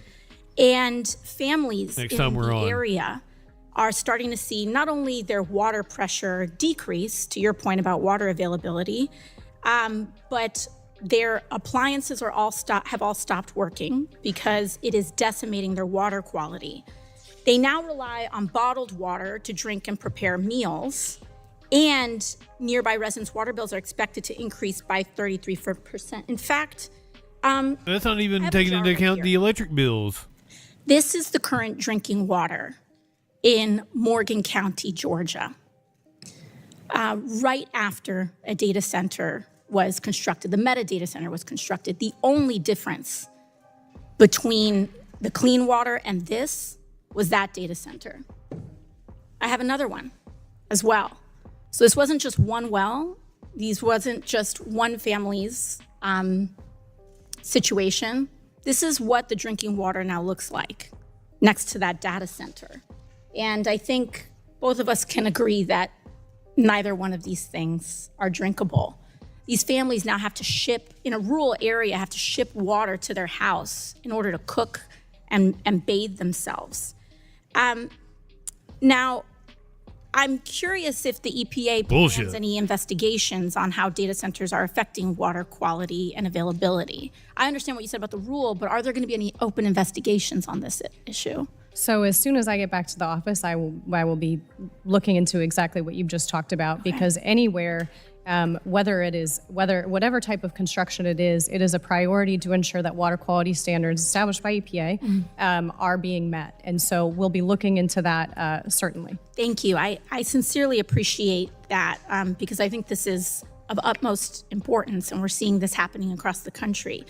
I'd also like to ask about the administration's push to build more data centers by fast-tracking construction. Because the administration's been issuing executive orders to fast-track data center construction when we know that water quality is encountering major issues. Yeah, she ain't looking into it. Mandates for data centers to do water quality testing prior to construction? Of like coming from a public water supply, drinking water supply sampling? Wells, yeah. I'm not aware of anything like that. However, it doesn't mean I'm just not aware of it. It might exist, Yes, but I'm not. of course. I'm assuming you're not aware of a lot of things, It's ma'am. important that, you as an agency official, we have to make sure we're doing these investigations. And then us, on a congressional level, I'd like to note that I think it's of utmost importance that we also launch congressional investigations into this matter as well, so that we can partner with the EPA and ensure that the drinking water for this country continues to be safe and accessible for the American people. So thank you, Administrator. Thank you.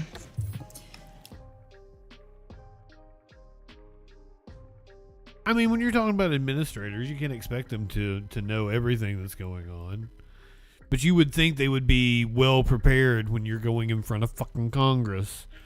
And that you would have met with all your... Because you're the head of an agency, a rather large agency like the EPA. So you have different like department heads that handle these different things. And you have different reports that you're going to get from each state. You would have wanted to review all of that information. And the week before you go and sit before Congress, you would have wanted to know like the like top 3 concerns of each state when it comes to the EPA, because who knows what congressperson is going to ask you questions, or at least the top line concern of each state that's going to be asked about the EPA. Yeah, you're right. The purpose of a machine is what a machine does.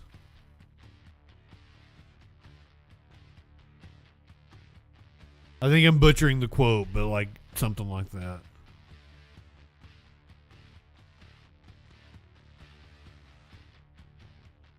We've got raging wildfires in many parts of the country, but a huge one in Sandy Valley, Simi Valley. Well, thousands of people are still under evacuation orders as the Sandy fire continues to burn in Simi Valley. We actually had a couple of other brush fires we're tracking this morning, but here is some video from the firefight of the Sandy fire. You can see these water drops right here, and firefighters are hoping a second day of cooler temperatures and calmer winds will help them gain more ground. NBC4's Brittany Hope is live in the fire zone near Sequoia Avenue. Brittany, how are things looking right now? Good morning, you guys. Why are you Let's start sending with her to some the really fire good news. zone? So until about 5 o'clock this morning, we were feeling that heavy breeze that Belen was talking about. But just like she said, since then it has really calmed down, which is some good news. I want to show you, though, now that it is daylight outside, you can see 22% how close contained. those flames got to homes here. There's this line of houses. Literally, the burned earth goes right up to the back of those homes. You can see, though, all of that red and pink fire retardant that is still here. It really did its job saving this neighborhood. We haven't seen any active flames this morning. It's been quiet. Visibility is good, but we can tell you can still see some smoke this morning. I want to get now to the very latest numbers from the fire lines. The latest data that we have, more than 2,100 acres have burned. CAL FIRE says the fire is 22% contained. Ventura County says 15%.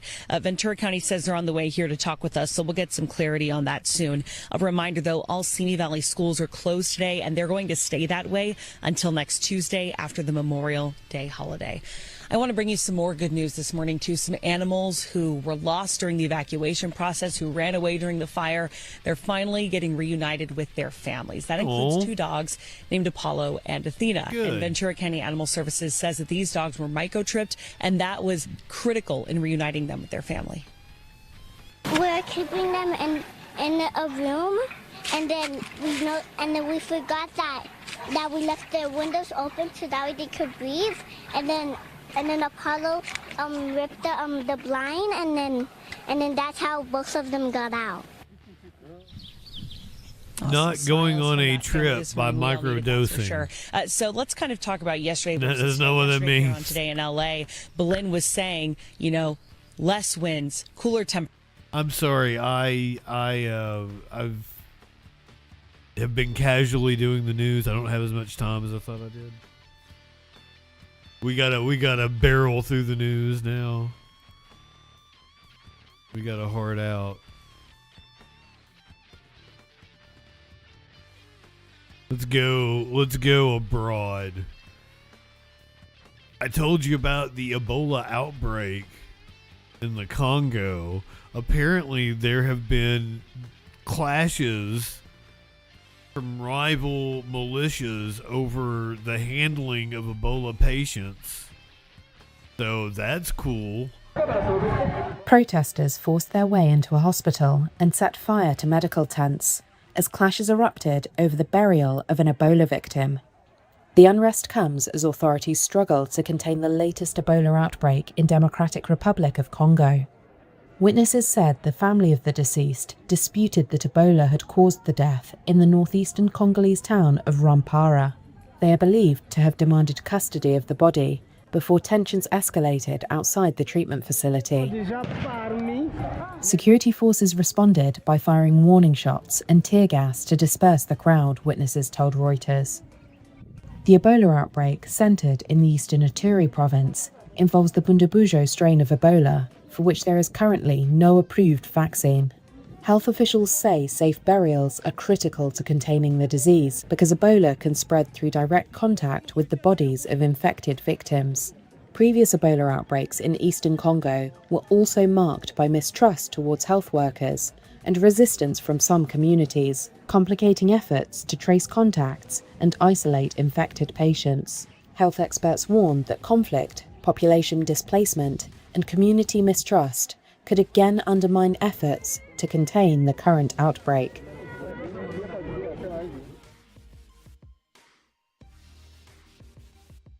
Yay! Yeah, deceased Ebola victims remain contagious for quite some time, I believe.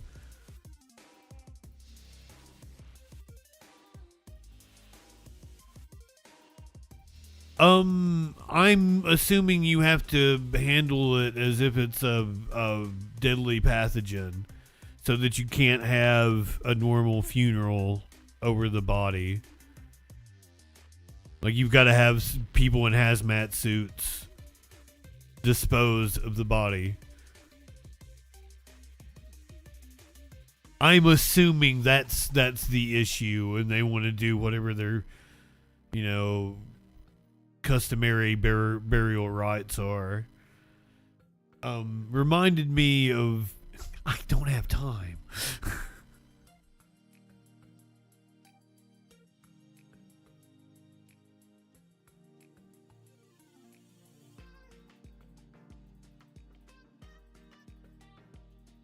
We covered the flotilla trying to break the blockade in Gaza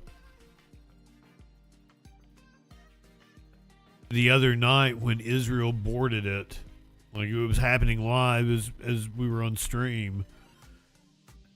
Israel now facing criticism over their mistreatment of the people they're illegally detaining off of the flotilla. Israeli leaders are condemning the country's security minister for taunting a group of detained Gaza Aid flotilla activists. Earlier this week, flotilla organizers say Israeli forces boarded more than 50 boats carrying aid to Gaza.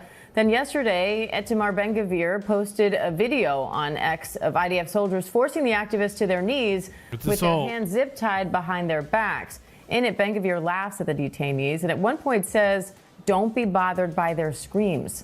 Israeli Prime Minister Netanyahu calls the activists Hamas terrorist supporters, but he says Ben-Gvir's actions are, quote, not in line with Israel's values and norms.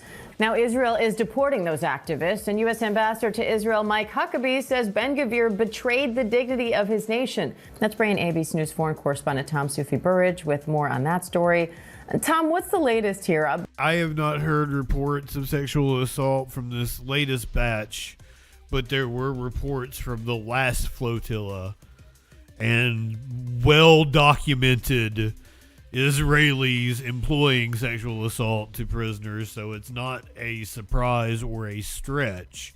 But I just haven't heard a specific accusation from these. The idea also that they're like sicking dogs on the genitalia of people that they have in custody is just horrifying. Both on this video and the reaction to it.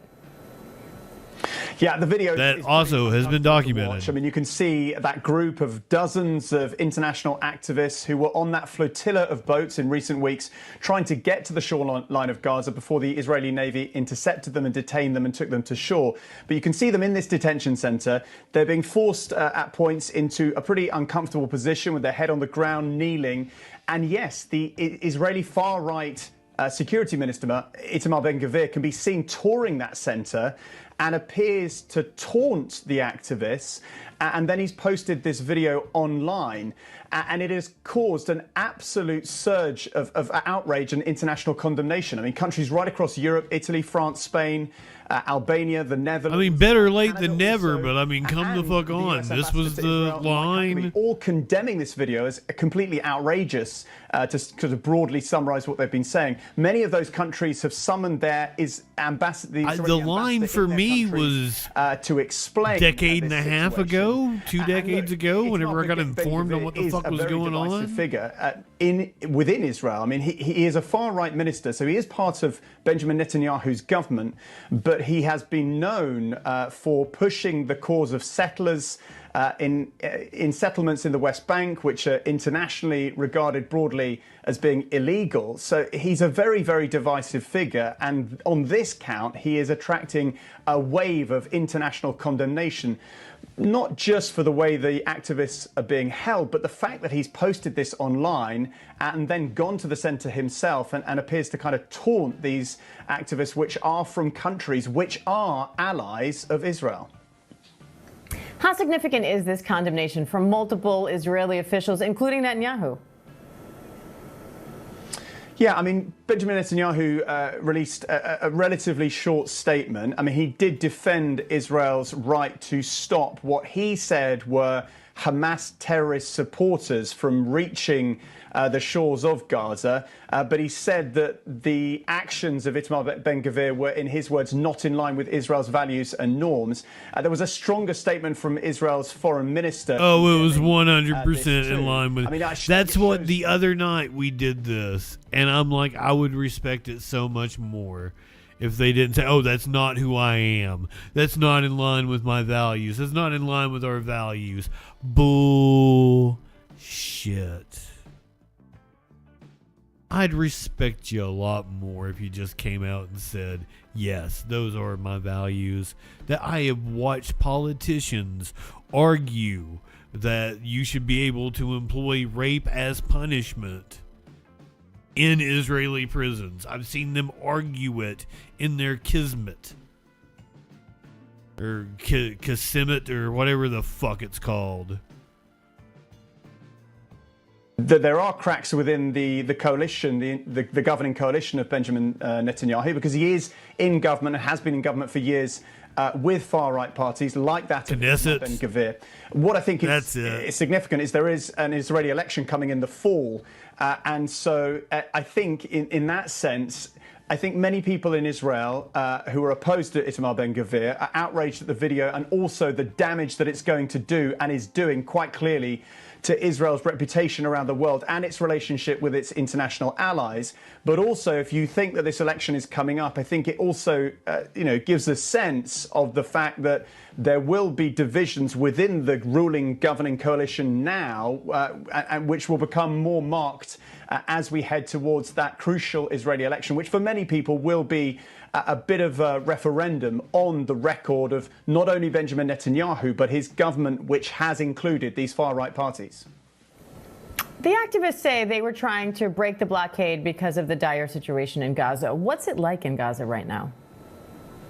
Yeah, Diane, we've spoken in recent days and weeks to American healthcare workers who are in Gaza right now, doing some incredible work in hospitals, treating Gazans for Kismet is something completely different. Common conditions, cancer, etc.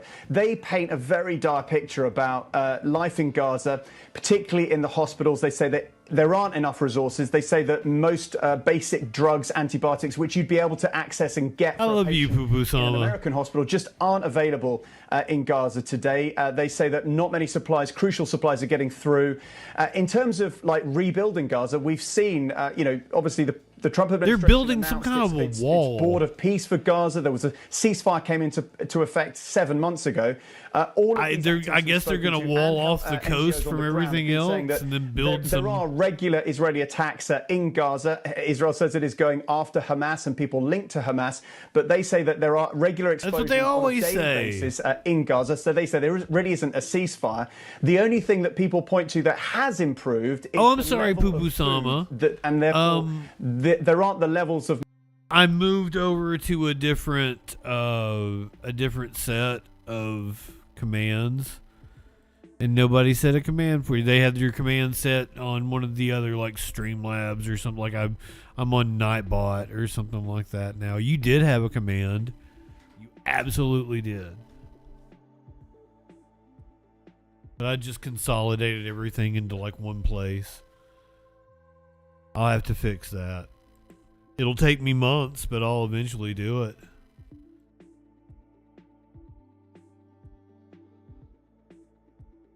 Iran wants a permanent toll on the Strait of Hormuz.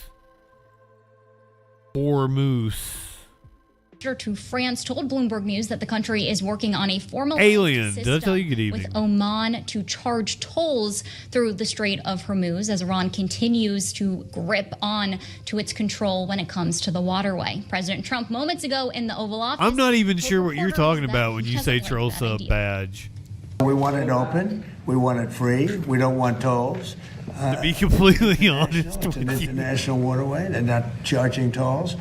Right now, they are losing $500 million a day is what it's projected. I don't know, it sounds like a lot of money, but whether it's 500 or 200 or 300, they're losing a lot of money. There hasn't been a ship that's been able to get through without our approval. That was President Trump's response to a question asked by Bloomberg's very own Jeff Mason, who was in the Oval with the president and is now on the North Lawn of the White House, joining us here on Bloomberg TV and radio. What do you want it to be? Jeff, it seems that Iran is clearly on a different page than President Trump when it comes to this issue, but the president still maintains that this conflict is going to end soon. How is that going to happen? I had no idea that there was something for the troll.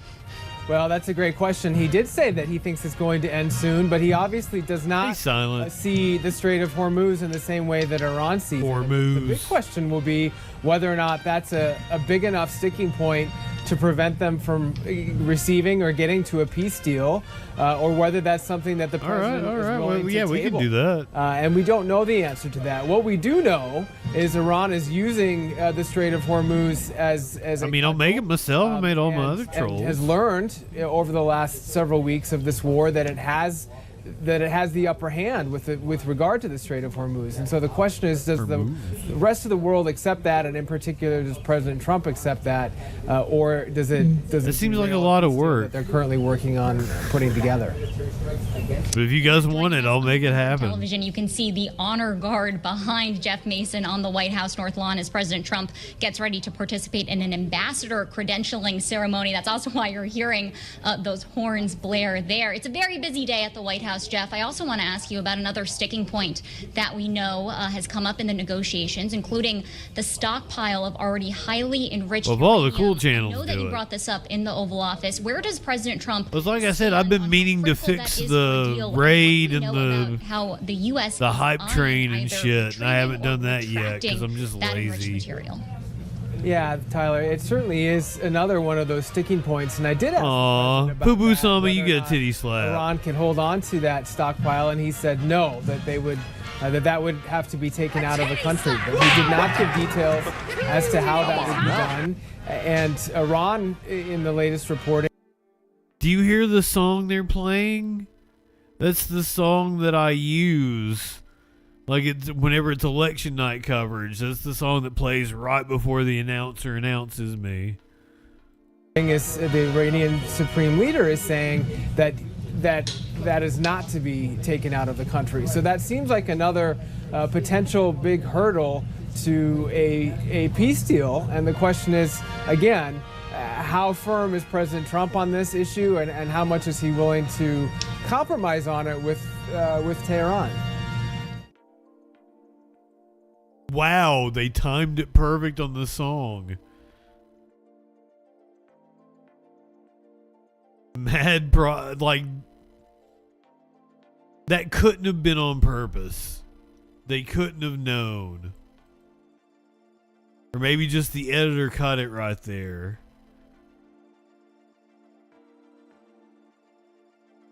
Like, yep, I can't let him keep talking. That's just the perfect place to end.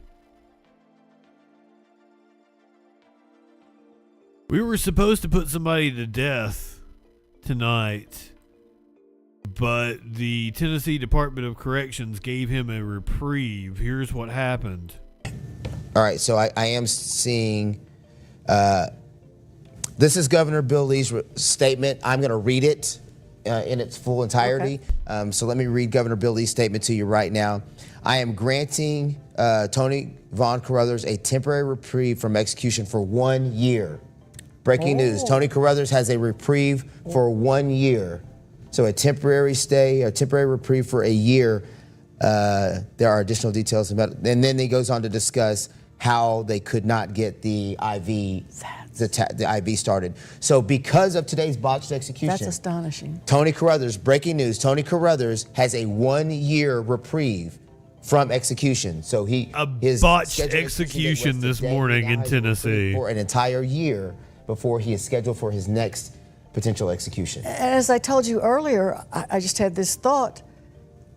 Somehow something's going to happen with this because it's Tony Carruthers, and I don't want to give him supernatural powers, but it has. It has. This is astounding. This is, again, breaking news right now. If you're just joining us, we'll change that. I cannot imagine what it would be like to be not only a death row inmate, but to be taken to the chamber, to be strapped into the gurney, thinking you are moments away from the end of your life, and then they can't find the vein.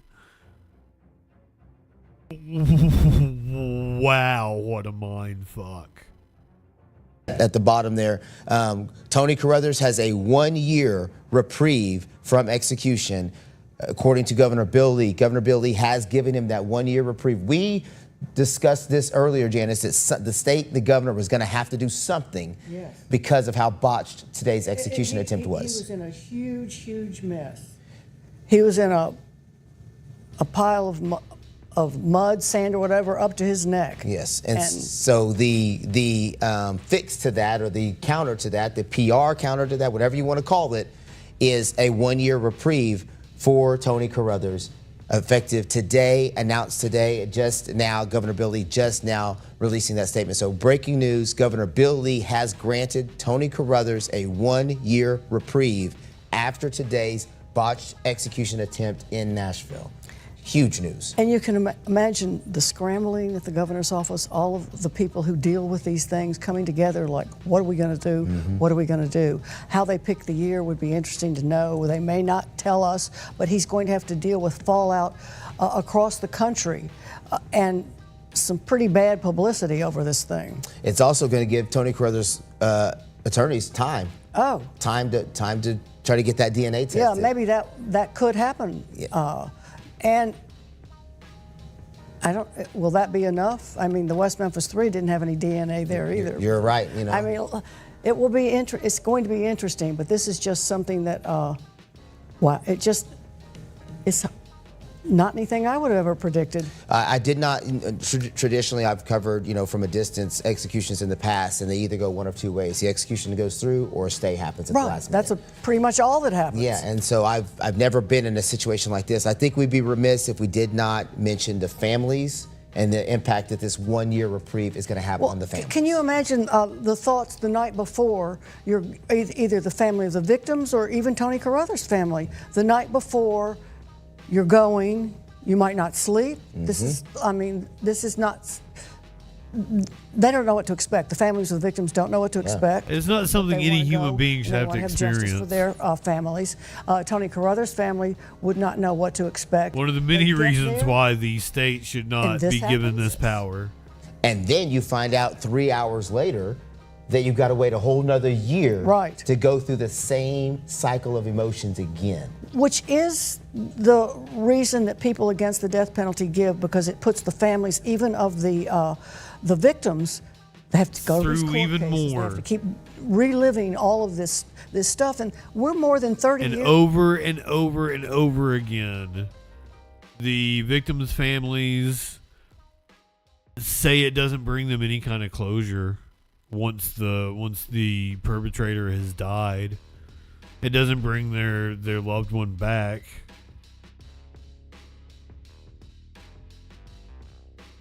Yes, they do sanitize the arm.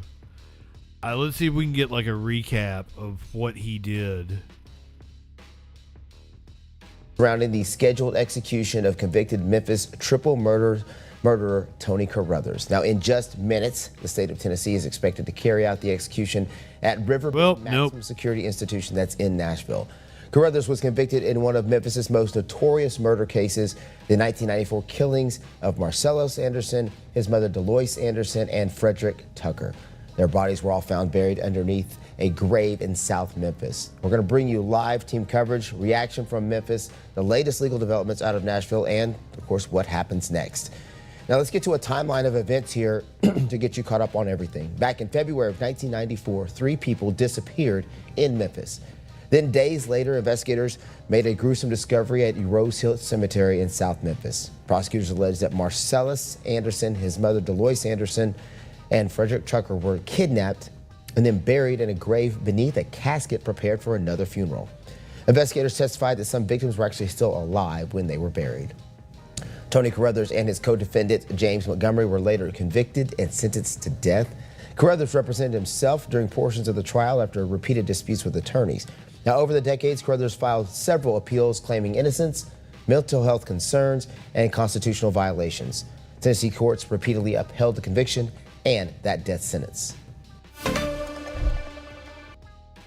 Decades ago, this morning, there are still some legal questions and emotional reaction from victims, families, and anti-death penalty advocates. We've been having, And it wasn't even any kind of legal wrangling that with ABC held it up. Ezekiel Telemaka, who's now live outside of Shelby County Jail downtown.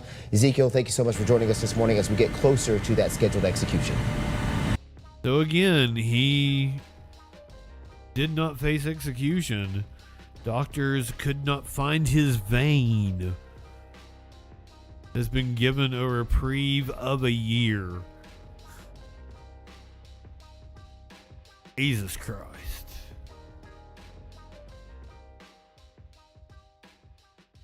Greensboro, North Carolina police have released the body cam footage of an officer-involved shooting that took place last week, maybe?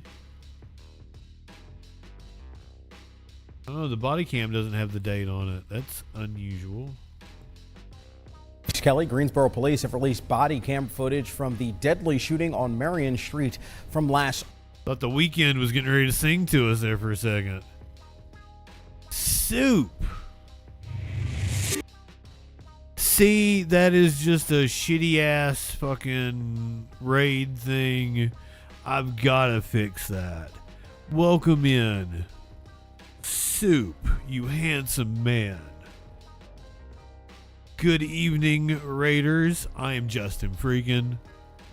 You find out what that news be doing Sunday through Thursday at 6 p.m. Eastern. We're getting ready, Twitch people.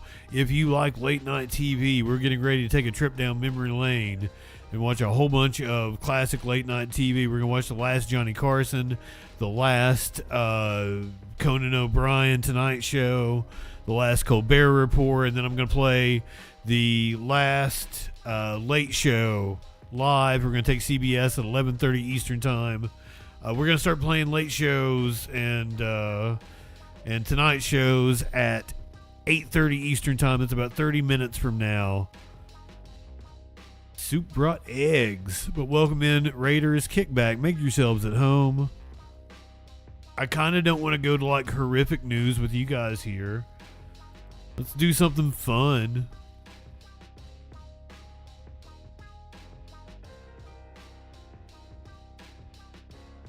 Well, since we were talking about the Late Show, I'll go ahead. I've got some stories about Colbert. Last night we did a career retrospective. We watched Strangers with Candy, Dana Carvey show, Exit 57. It was wonderful. Local news station decided to pay tribute to The Late Show by throwing some watermelons off the top of its station. Happening tonight after more than 3 decades, The Late Show right here on WTOL 11 officially signs off. And other late night networks hosts are making the moments with reruns as one of television's most influential franchises comes to an end. The Late Show first launched right here on CBS in 1993 when David Letterman left NBC and brought his offbeat style of comedy to the Ed Sullivan Theater. Letterman changed late night TV forever. Stephen Colbert took over the show in 2015 following Letterman's retirement and transformed The Late Show into a more political program during some of the most divisive years in modern American politics. After as if Dave wasn't CBS, political. The Late Show is fading to black. All right, Letterman recently returned to the roof for this, so let's check it out here with Stephen Colbert reviving one of the late night show's classic bits. You can see the pair. They tossed CBS-owned furniture. See you later. How about some watermelons and even a cake commemorating the late I mean, show. CBS probably going to destroy that shit anyway, so. Letterman did so many times during his tenure at CBS. That classic stunt became a true part of The Late Show. So what better way to say goodbye to this iconic program than to pull off a stunt of our own? You may have noticed Heather is not here on the desk with us because she's up on the roof right now. Heather, recreate that classic bit for us. Let's see it. Yes, it certainly feels legendary to be here on the roof of WTOL 11. So we've got our watermelons. We actually have 2. So this is going to be the first one. I have not practiced. No, throw a chair. So we're going to see how this goes. Heather, how far is it off the roof right there, do you think? That's about 20, 25 feet? Oh, there it goes. Okay. All right, is she going to do another? Why didn't you have a camera set up, motherfuckers? You're a TV station. All right. There we go. Throw it off. Give it a huge heave. See how far out there you can get it. Oh, yeah. I'm going to stand down here. All right. Hit a car.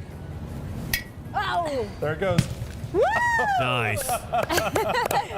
Great And the splash radius went out there. How was it, I Heather? survived. It was heavy. Both times were heavy, but I'm just glad that I got it. Parkour, T1. You did great. Maybe got out some aggression there, I hope, for yourself. Maybe a little. You know, we spent a lot of time planning this. We wanted it to look good. Heather, you did a fantastic job. They spent a lot of time planning it, but they did not. That's your job, Ryan. What? Yeah, that's where he's going. You didn't tell me this. Heather, good job. We're back on Plus. They did not set up a camera to get the perfect shot.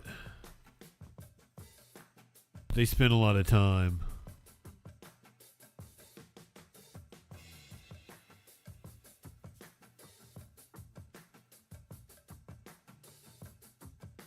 Let's watch this fire truck. We've got new video of the fire truck I showed last night that flipped over, injured a couple different firemen. Video shows the moments before it happened. Ooh, is it dash cam footage? Shit. New video of an LAFD fire engine that crashed in Sunland. Take a look. It appears to show the engine trying to avoid hitting another car. The fire truck lost control and crashed.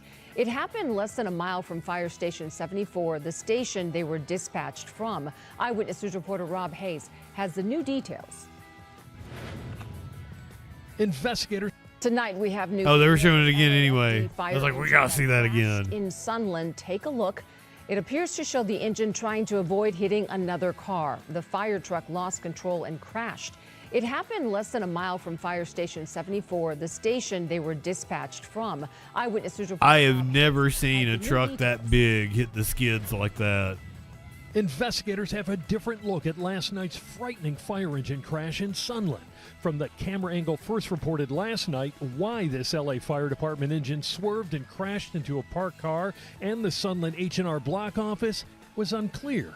But today, this new video captured by a Tesla camera at the intersection right before the crash scene shows the ladder truck barely squeezing through traffic before a white SUV on the right begins to pull forward.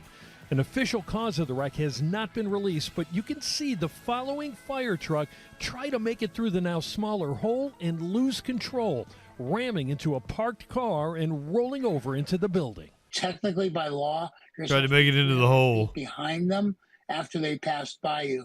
But we all see it. People merge right away to get back in the flow of traffic. That crash happened around 6:45 last night on the 8200 block of Foothill Boulevard in Sunland. The two fire trucks were responding to a structure fire all the way in Sun Valley. Ordinarily, trucks from LA Fire Station 77, just a mile and a half away, would respond. But because 77's ladder truck was already out, the two trucks from Fire Station 74 were sent, more than 6 miles away. The crash happened a little more than half a mile away from that station. Now, the speed limit here on Foothill is 35 miles per hour. How fast that fire engine was going has not been released. But those trucks can weigh up to 60,000 pounds. That's the equivalent of 4 grown elephants. Just 2 firefighters were on board the truck that crashed. The fire department says they both have been released from the hospital. A very visible example of how quickly an emergency response can turn into its own emergency. Americans will use anything but the metric system. Little worlds, and they don't really see or hear the lights and or sirens. It was the weight of 2 full-grown elephants. In Sunland, Rob Hayes, ABC 7 Eyewitness News. Yeah, because I'm around elephants so much. Drake, welcome in, my friend. Since we're doing crashes, let's do this. They were doing a Tokyo drift with the fire truck. This is outside of Charlotte, North Carolina. Woo!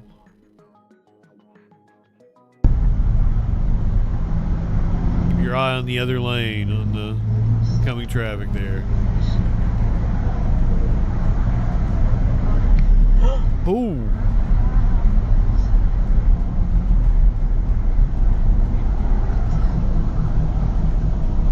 It's a hell of a rollover. I think he got like 10 flips.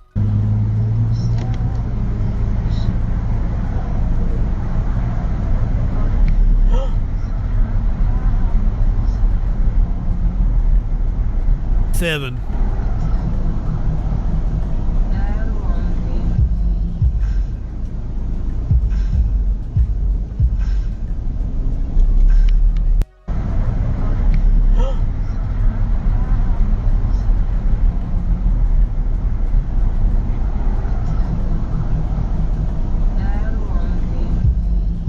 Oh, I counted. It was 7.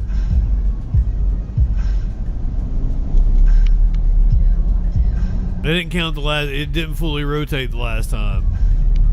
Or that would have made 8.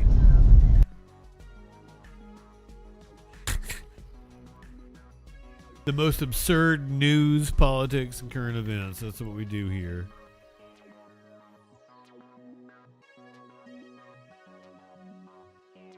Yeah, I skipped over this earlier when the Raiders came in because I didn't want to hit you with like fucking horrific news as soon as you come in. Ease you into what's going on here. But here's some horrific news for you. I'm going to explain the context of what you're getting ready to see. Because I actually was watching this event happen live. We were watching a different standoff live. And this standoff happened in a county like fucking a couple hours away from the standoff we were watching. But, you know, it switched over on the news stations. The police chief came out to give us an update. We're watching the update live on stream. It's happened contemporarily as we're watching it. And the cop is informed that they ran over the suspect And so, like, my ass is like, oh, they accidentally ran over him because he was in camo and he was, like, crawling around in the yard. They were trying to evict him, and he took pot shots at the cops, and he shot one of them. And he was, like, Ramboing around in his front yard. So, like, yeah, that was pretty cool, right? So I thought, like, they just accidentally ran over him because they didn't see him because he was in camo. No, they ran over him intentionally, and the cop is like, we intentionally ran him over. You shoot at cops, you'll get run over.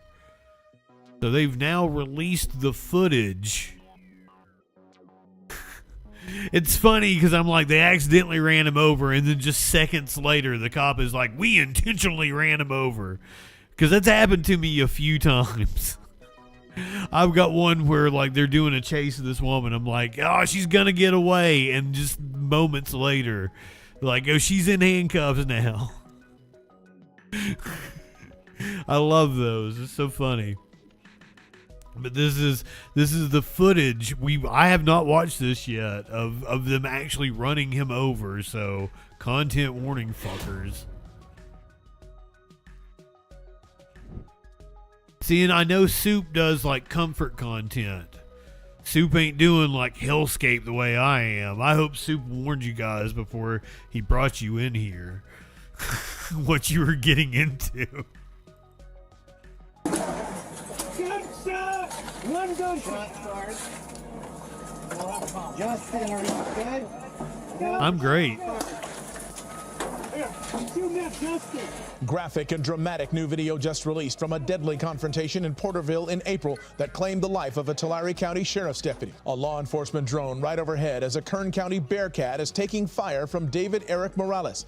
It all began a short time earlier as officers tried to serve Morales with an eviction notice. Wild video capturing those bullets flying and multiple officers running for cover. Shots fired, shots fired. Officer down. Take cover. The Bearcat. Shots fired, shots fired. Officer down. No shots fired by the suspect. Tragically, Tulare County Sheriff's Detective Randy Hoppert was shot and killed. Multiple law enforcement agencies quickly responding, including Kern County Sheriffs with their heavily armored Bearcat. Just released thermal drone video shows Morales climbing over a back patio wall, carrying a long gun and entering the heavily wooded backyard. That's when the Bearcat made another push to confront him again. Driver's side, 5 feet, 6 feet, our side of the fence, laying down, proned out, just up against the fence. Morales firing multiple rounds, striking the Bearcat's glass and piercing its armor plating, refusing to surrender and continue. How you gonna pierce its armor? What's the armor for if it can be pierced by a civilian's gun? What the fuck? Up against the fence. Morales firing multiple rounds, striking the Bearcat's glass and piercing its armor plating. Refusing to surrender and continuing to manipulate his weapons, the Bearcat driver hits the gas and runs Morales over, killing him. We intentionally ran him over. Don't shoot at cops. You shoot at cops, we're going to run you over. He got run over. He got what he deserved. Investigators recovering this 40. You thought I was lying when I was quoting the police chief, didn't you? I didn't do it justice at how callous he was. You totally thought I was lying and that he didn't say it like that. Continuing to manipulate his weapons, the Bearcat driver hits the gas and runs Morales over, killing him. We intentionally ran him over. Don't shoot at cops. You shoot at cops, we're going to run you over. He got run over. He got what he deserved. Investigators recovering this .45 caliber semi-automatic pistol and loaded magazine and this .30-06 Remington rifle. A multi-agency use of force investigation is now underway. Do stick around. We're going to be watching the very last Late Show with Stephen Colbert. That's at 11:30 Eastern tonight. We're going to be watching the very last Tonight Show with Johnny Carson, the very last Tonight Show with Conan O'Brien, the last Late Show with David Letterman, the last Colbert Report. We got a whole slew of things we're going to watch leading up to it. That's all going to start about 8:30 here in about 20 minutes. Before that, I have more of the most absurd news, politics, and current events on the internet. Here's a reporter that was carjacked on live TV. Frightening ordeal unfolding on live TV as a reporter in Mexico gets carjacked live. Fernando Vargas doing a sports report from inside his car Tuesday when a man with a gun opened the door. The suspect demanded Vargas hand over his keys, his phone, his wallet. Vargas grabbed those items and then stepped out of the car. He can be heard telling the man to calm down. Then the signal suddenly cuts off. The reporter was okay, but the thief did steal his belongings and the car. Viewers in the Mexican state of Morelos, which is south of Mexico City, were asked to alert police if they recognize the suspect. Did he know that he was a reporter and did it because he was a reporter? Or is this like a what's the frequency Kenneth kind of situation?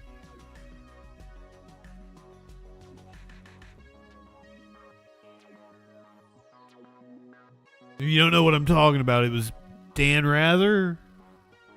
I think it was Dan Rather, Like one of the most famous people in the country in like 1990 or 89 or whatever it was.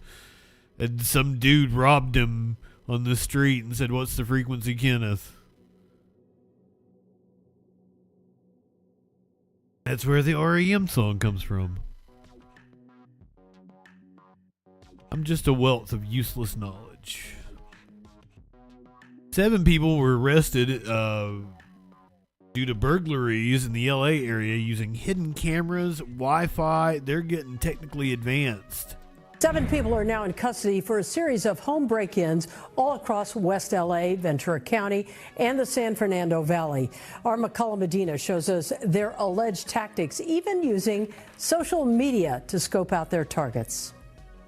But these suspects carry it to jam your camera system and other Wi-Fi devices connected to the cloud. Sheriff Robert Luna says these crimes are carefully planned out by burglary crews that use increasingly sophisticated tactics to monitor homes before striking. He showed us this hidden surveillance camera disguised as artificial turf, designed, investigators say, to be placed outside homes to monitor when residents come and go. In one of the most alarming cases, District Attorney Nathan Hochman says a West LA family was inside their home when a burglar tried to break in. The individual inside the house looked at his surveillance cameras and saw a man using a heavy object trying to smash his way into the home. Imagine the terror. Police say the suspect was still inside when LA. You know what? I'm not high enough for this shit. Took off on foot. Chief Jim McDonald says officers surrounded the area and caught him. Through this arrest, investigators connected that suspect to over 25 burglaries throughout the city of Los Angeles, with 14 of those burglaries impacting homes in the San Fernando Valley. Authorities say the suspects are also posing as delivery drivers, ringing doorbells with fake DoorDash bags to see if anyone answers. And Sheriff Luna warns social media can make homeowners targets too. If you're showing off that watch, that car, that $3,000 purse, whatever it may be, you're probably becoming a target. What's the point of having bling if you don't bling bling? Kids and all that kind of stuff. They're not dumb. They do their research. Stephen Calabro was attacked with bear spray by robbery suspects when he says he tried to confront one of them as they were breaking into a neighbor's home in Studio City on May 8th. It's unclear if the arrests announced today were related to his case, but he says he's happy to know that police are making progress. Everybody thought nothing was going to be done about it. In all, 7 suspects were arrested in 3 separate cases spanning Los Angeles, Ventura County, and Burbank. Prosecutors say more charges could still be coming. In LA, I'm McCullough Medina, NBC4 News. Shine bright like a diamond, bitches.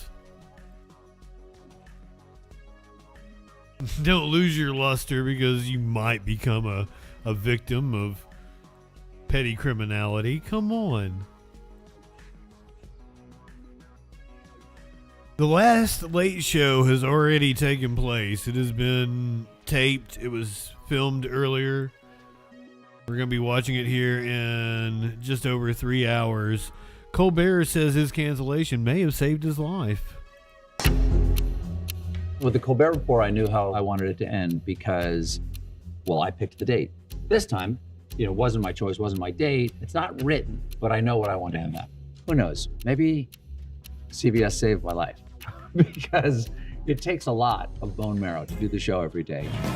The final show's guests remain shrouded in secrecy.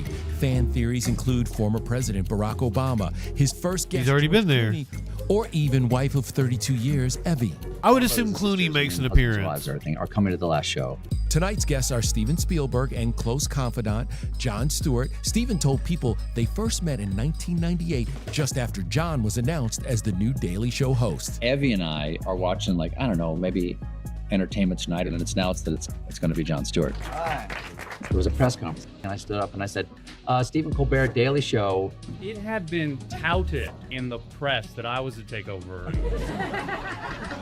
What does this announcement effectively do to those chances? I thought you told me he wasn't funny. And we immediately hit it off. This is a beautiful view. Stephen took Architectural Digest on a tour of this nearly 100-year-old, 30,000 square foot theater, revealing some incredible behind-the-set secrets. They're trapdoors. There's a secret door on that balcony. And that's my dad, right there. The girls screaming for the Beatles were high and away up there. Well, he looked real young when we were watching him from like 95 last I don't know night. what's going to happen at the Ed Sullivan Theater, but you're never going to get this again.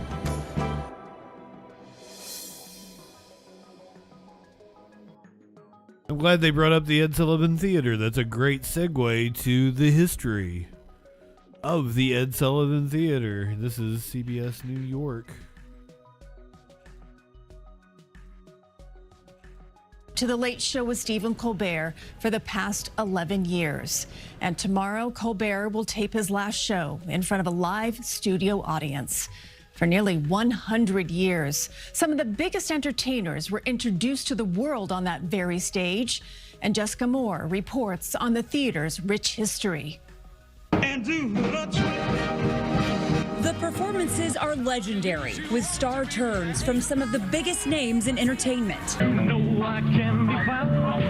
In September 1956, 21-year-old Elvis Presley appeared on the show for the first time, singing to screaming fans in the audience and tens of millions watching at home. But one of the biggest appearances in TV history would happen in 1964, when the Beatles landed in New York City.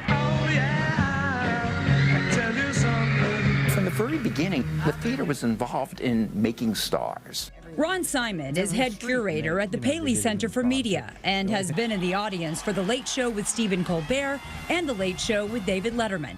If there's a story that you wish people knew about the Nancy Mace theater that people may not know, what would that be? We all identify it, with some of the great performances. Frank Sinatra sang on radio at the Ed Sullivan Theater. But I think one of the great moments, Paul McCartney on the roof with crowds enveloping 53rd and 54th Street. It was just amazing. Ed Sullivan himself, when you think about him, he was a bit of a renegade. He really promoted and highlighted black artists and performers before that was widely accepted. He welcomed the greatest black talent around, from Lena Horne to Bill Robinson. Yeah, but he also had a stick up his ass. On his show, and he demanded wouldn't let the doors say he couldn't get much higher. Be an essential part of his show. Later, he brought Diana Ross and all the great Motown artists. Or whatever the fucking lyric is. I'm on the Ed Sullivan Show. You can't tell me nothing. Tony and Emmy Award-winning actress Leslie Uggams performed on the show 10 times in the 1960s. I believe in me. We got an opportunity to be seen. When you're on television, you're going to a lot of homes. What did the Ed Sullivan Show symbolize back then to culture, to the country? The It Show, because if you were on the Ed Sullivan Show, you were big time. In my neighborhood in Washington Heights, the whole neighborhood was watching and very proud that somebody from 164th Street was on television and the Ed Sullivan Show. Built in 1927, the Ed Sullivan Theater was originally named Hammerstein's Theater and was home to Broadway shows. That year, a young actor named Archie Leach appeared in the musical Golden Dawn.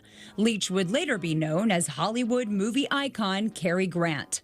The theater was turned into a popular nightclub in the 1930s. In 1936, CBS signed a long-term lease and turned the space into a radio studio and then a TV broadcast studio, home to The Jackie Gleason Show and more. It was renamed the Ed Sullivan Theater in 1967. CBS purchased the theater in 1993 as a home for David Letterman and then for Stephen Colbert. If you were writing the next chapter for the Ed Sullivan Theater, what would that look like? It embraced radio in the beginning, television in the beginning. So whatever new technologies come, Internet. hopefully the Ed Sullivan Theater will be part Some of that. streamers going to be, CBS News New York. could I do my show from the Ed Sullivan Theater? Skydance, parent company of Goals. CBS New York, about the future of the Ed Sullivan Theater. They did decline to comment, though later tonight on The Late Show, another star gracing the stage, the boss, New Jersey's own Bruce Springsteen. That was like last night. We do not know who tonight's guest will be. We'll find out together in like 3 hours.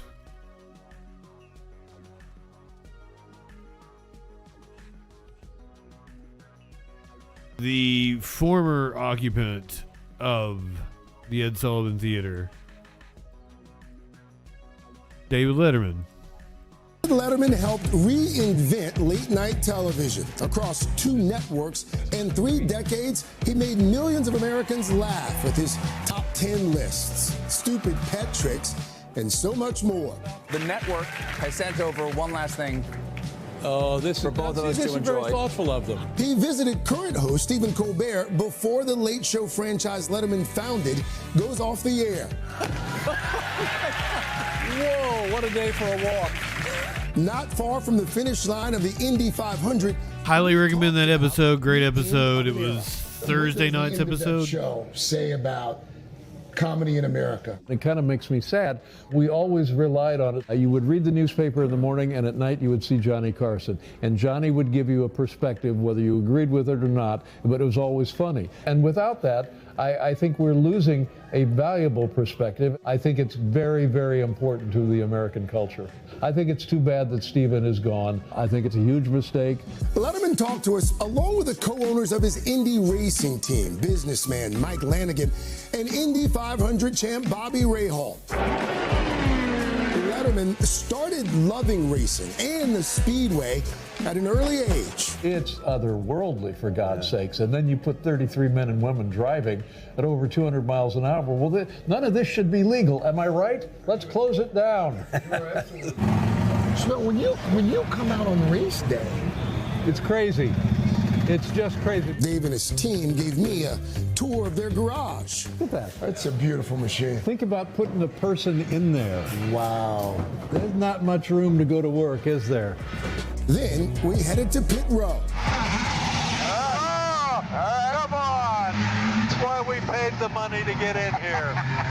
Growing up, Dave, was your family into...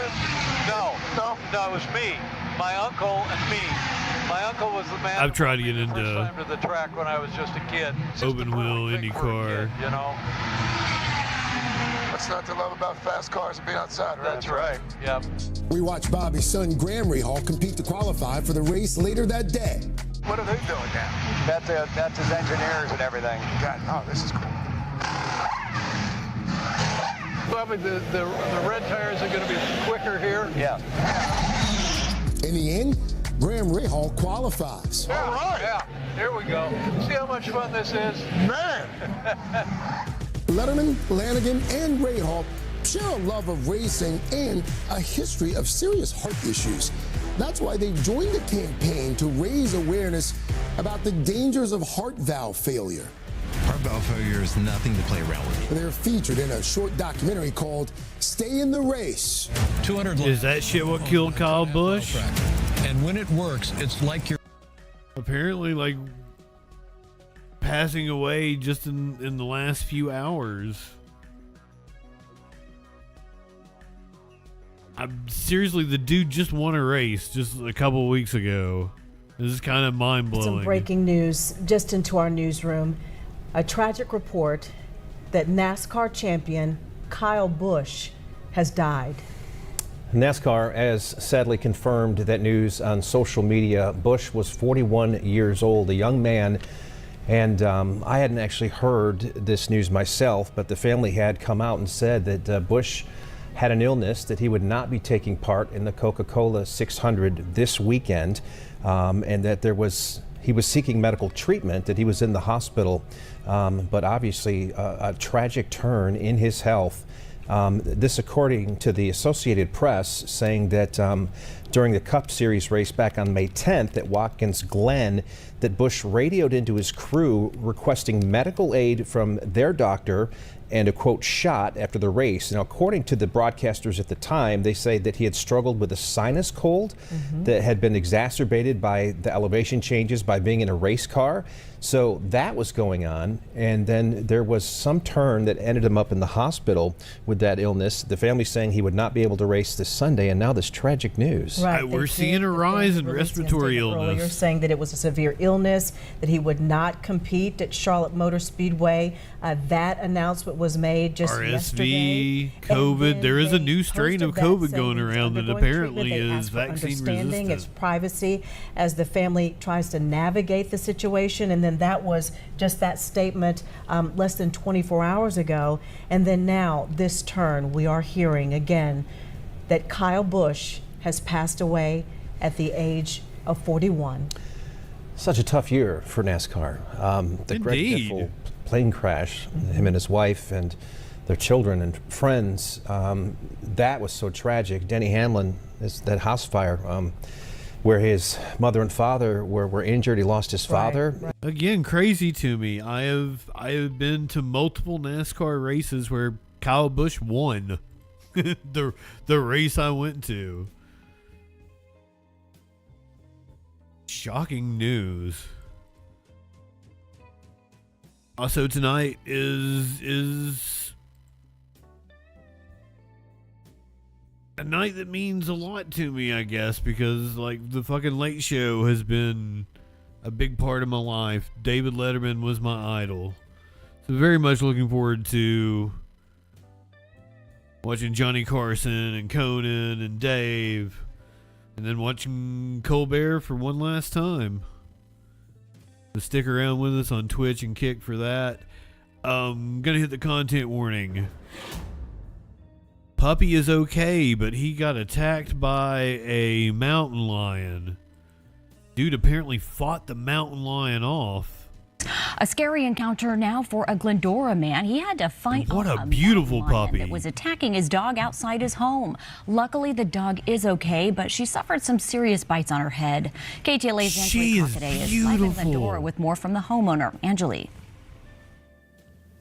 Well, Lauren, I spoke to Kevin earlier. He says that he and his wife love living in Glendora. They've been here for more than 5 years. They say they love the view. And I mean, look at it. Who can blame them, really? They say they're used to nature. They see bears, rattlesnakes, lots of different things, deer, but they've never seen a mountain lion. I want to bring in Kevin now and Sasha, 7-year-old Sasha. She's so sweet.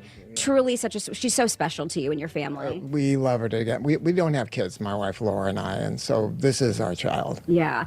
And describe the moment when you heard those initial screams. Better than a I was upstairs child. in the bathroom on a phone call with a friend, and I heard a scream that could only have been a dog that was under attack or something. It was the piercing scream. And I want to show you while you're talking. I want to let the viewers see Sasha right after the attack. You can actually see, if you're looking at your screen right now, you can see the mountain lion's tooth in her head. So continue.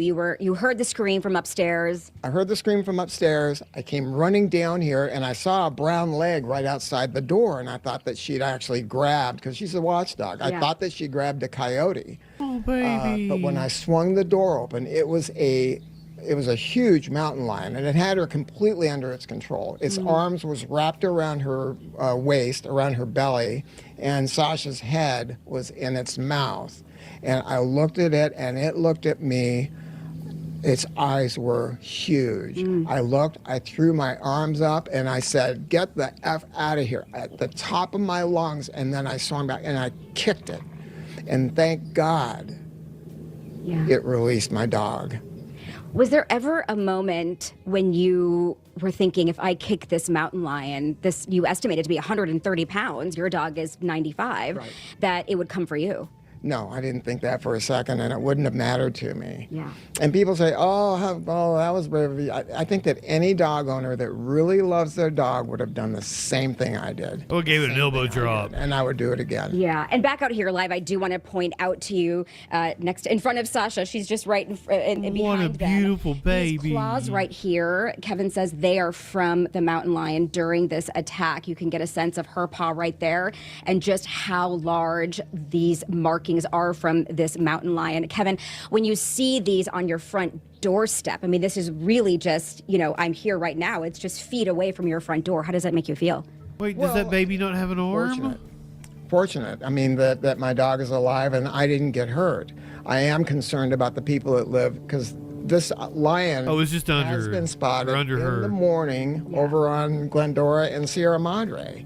And it's not normal for them to be out during the day. During the day is what you were saying. And we've spoken several times in the past to wildlife experts, and they are saying since the fires and things of that nature. I don't know, these larger Parkhurst. animals Cats are moving just further assholes. into new opportunities for food.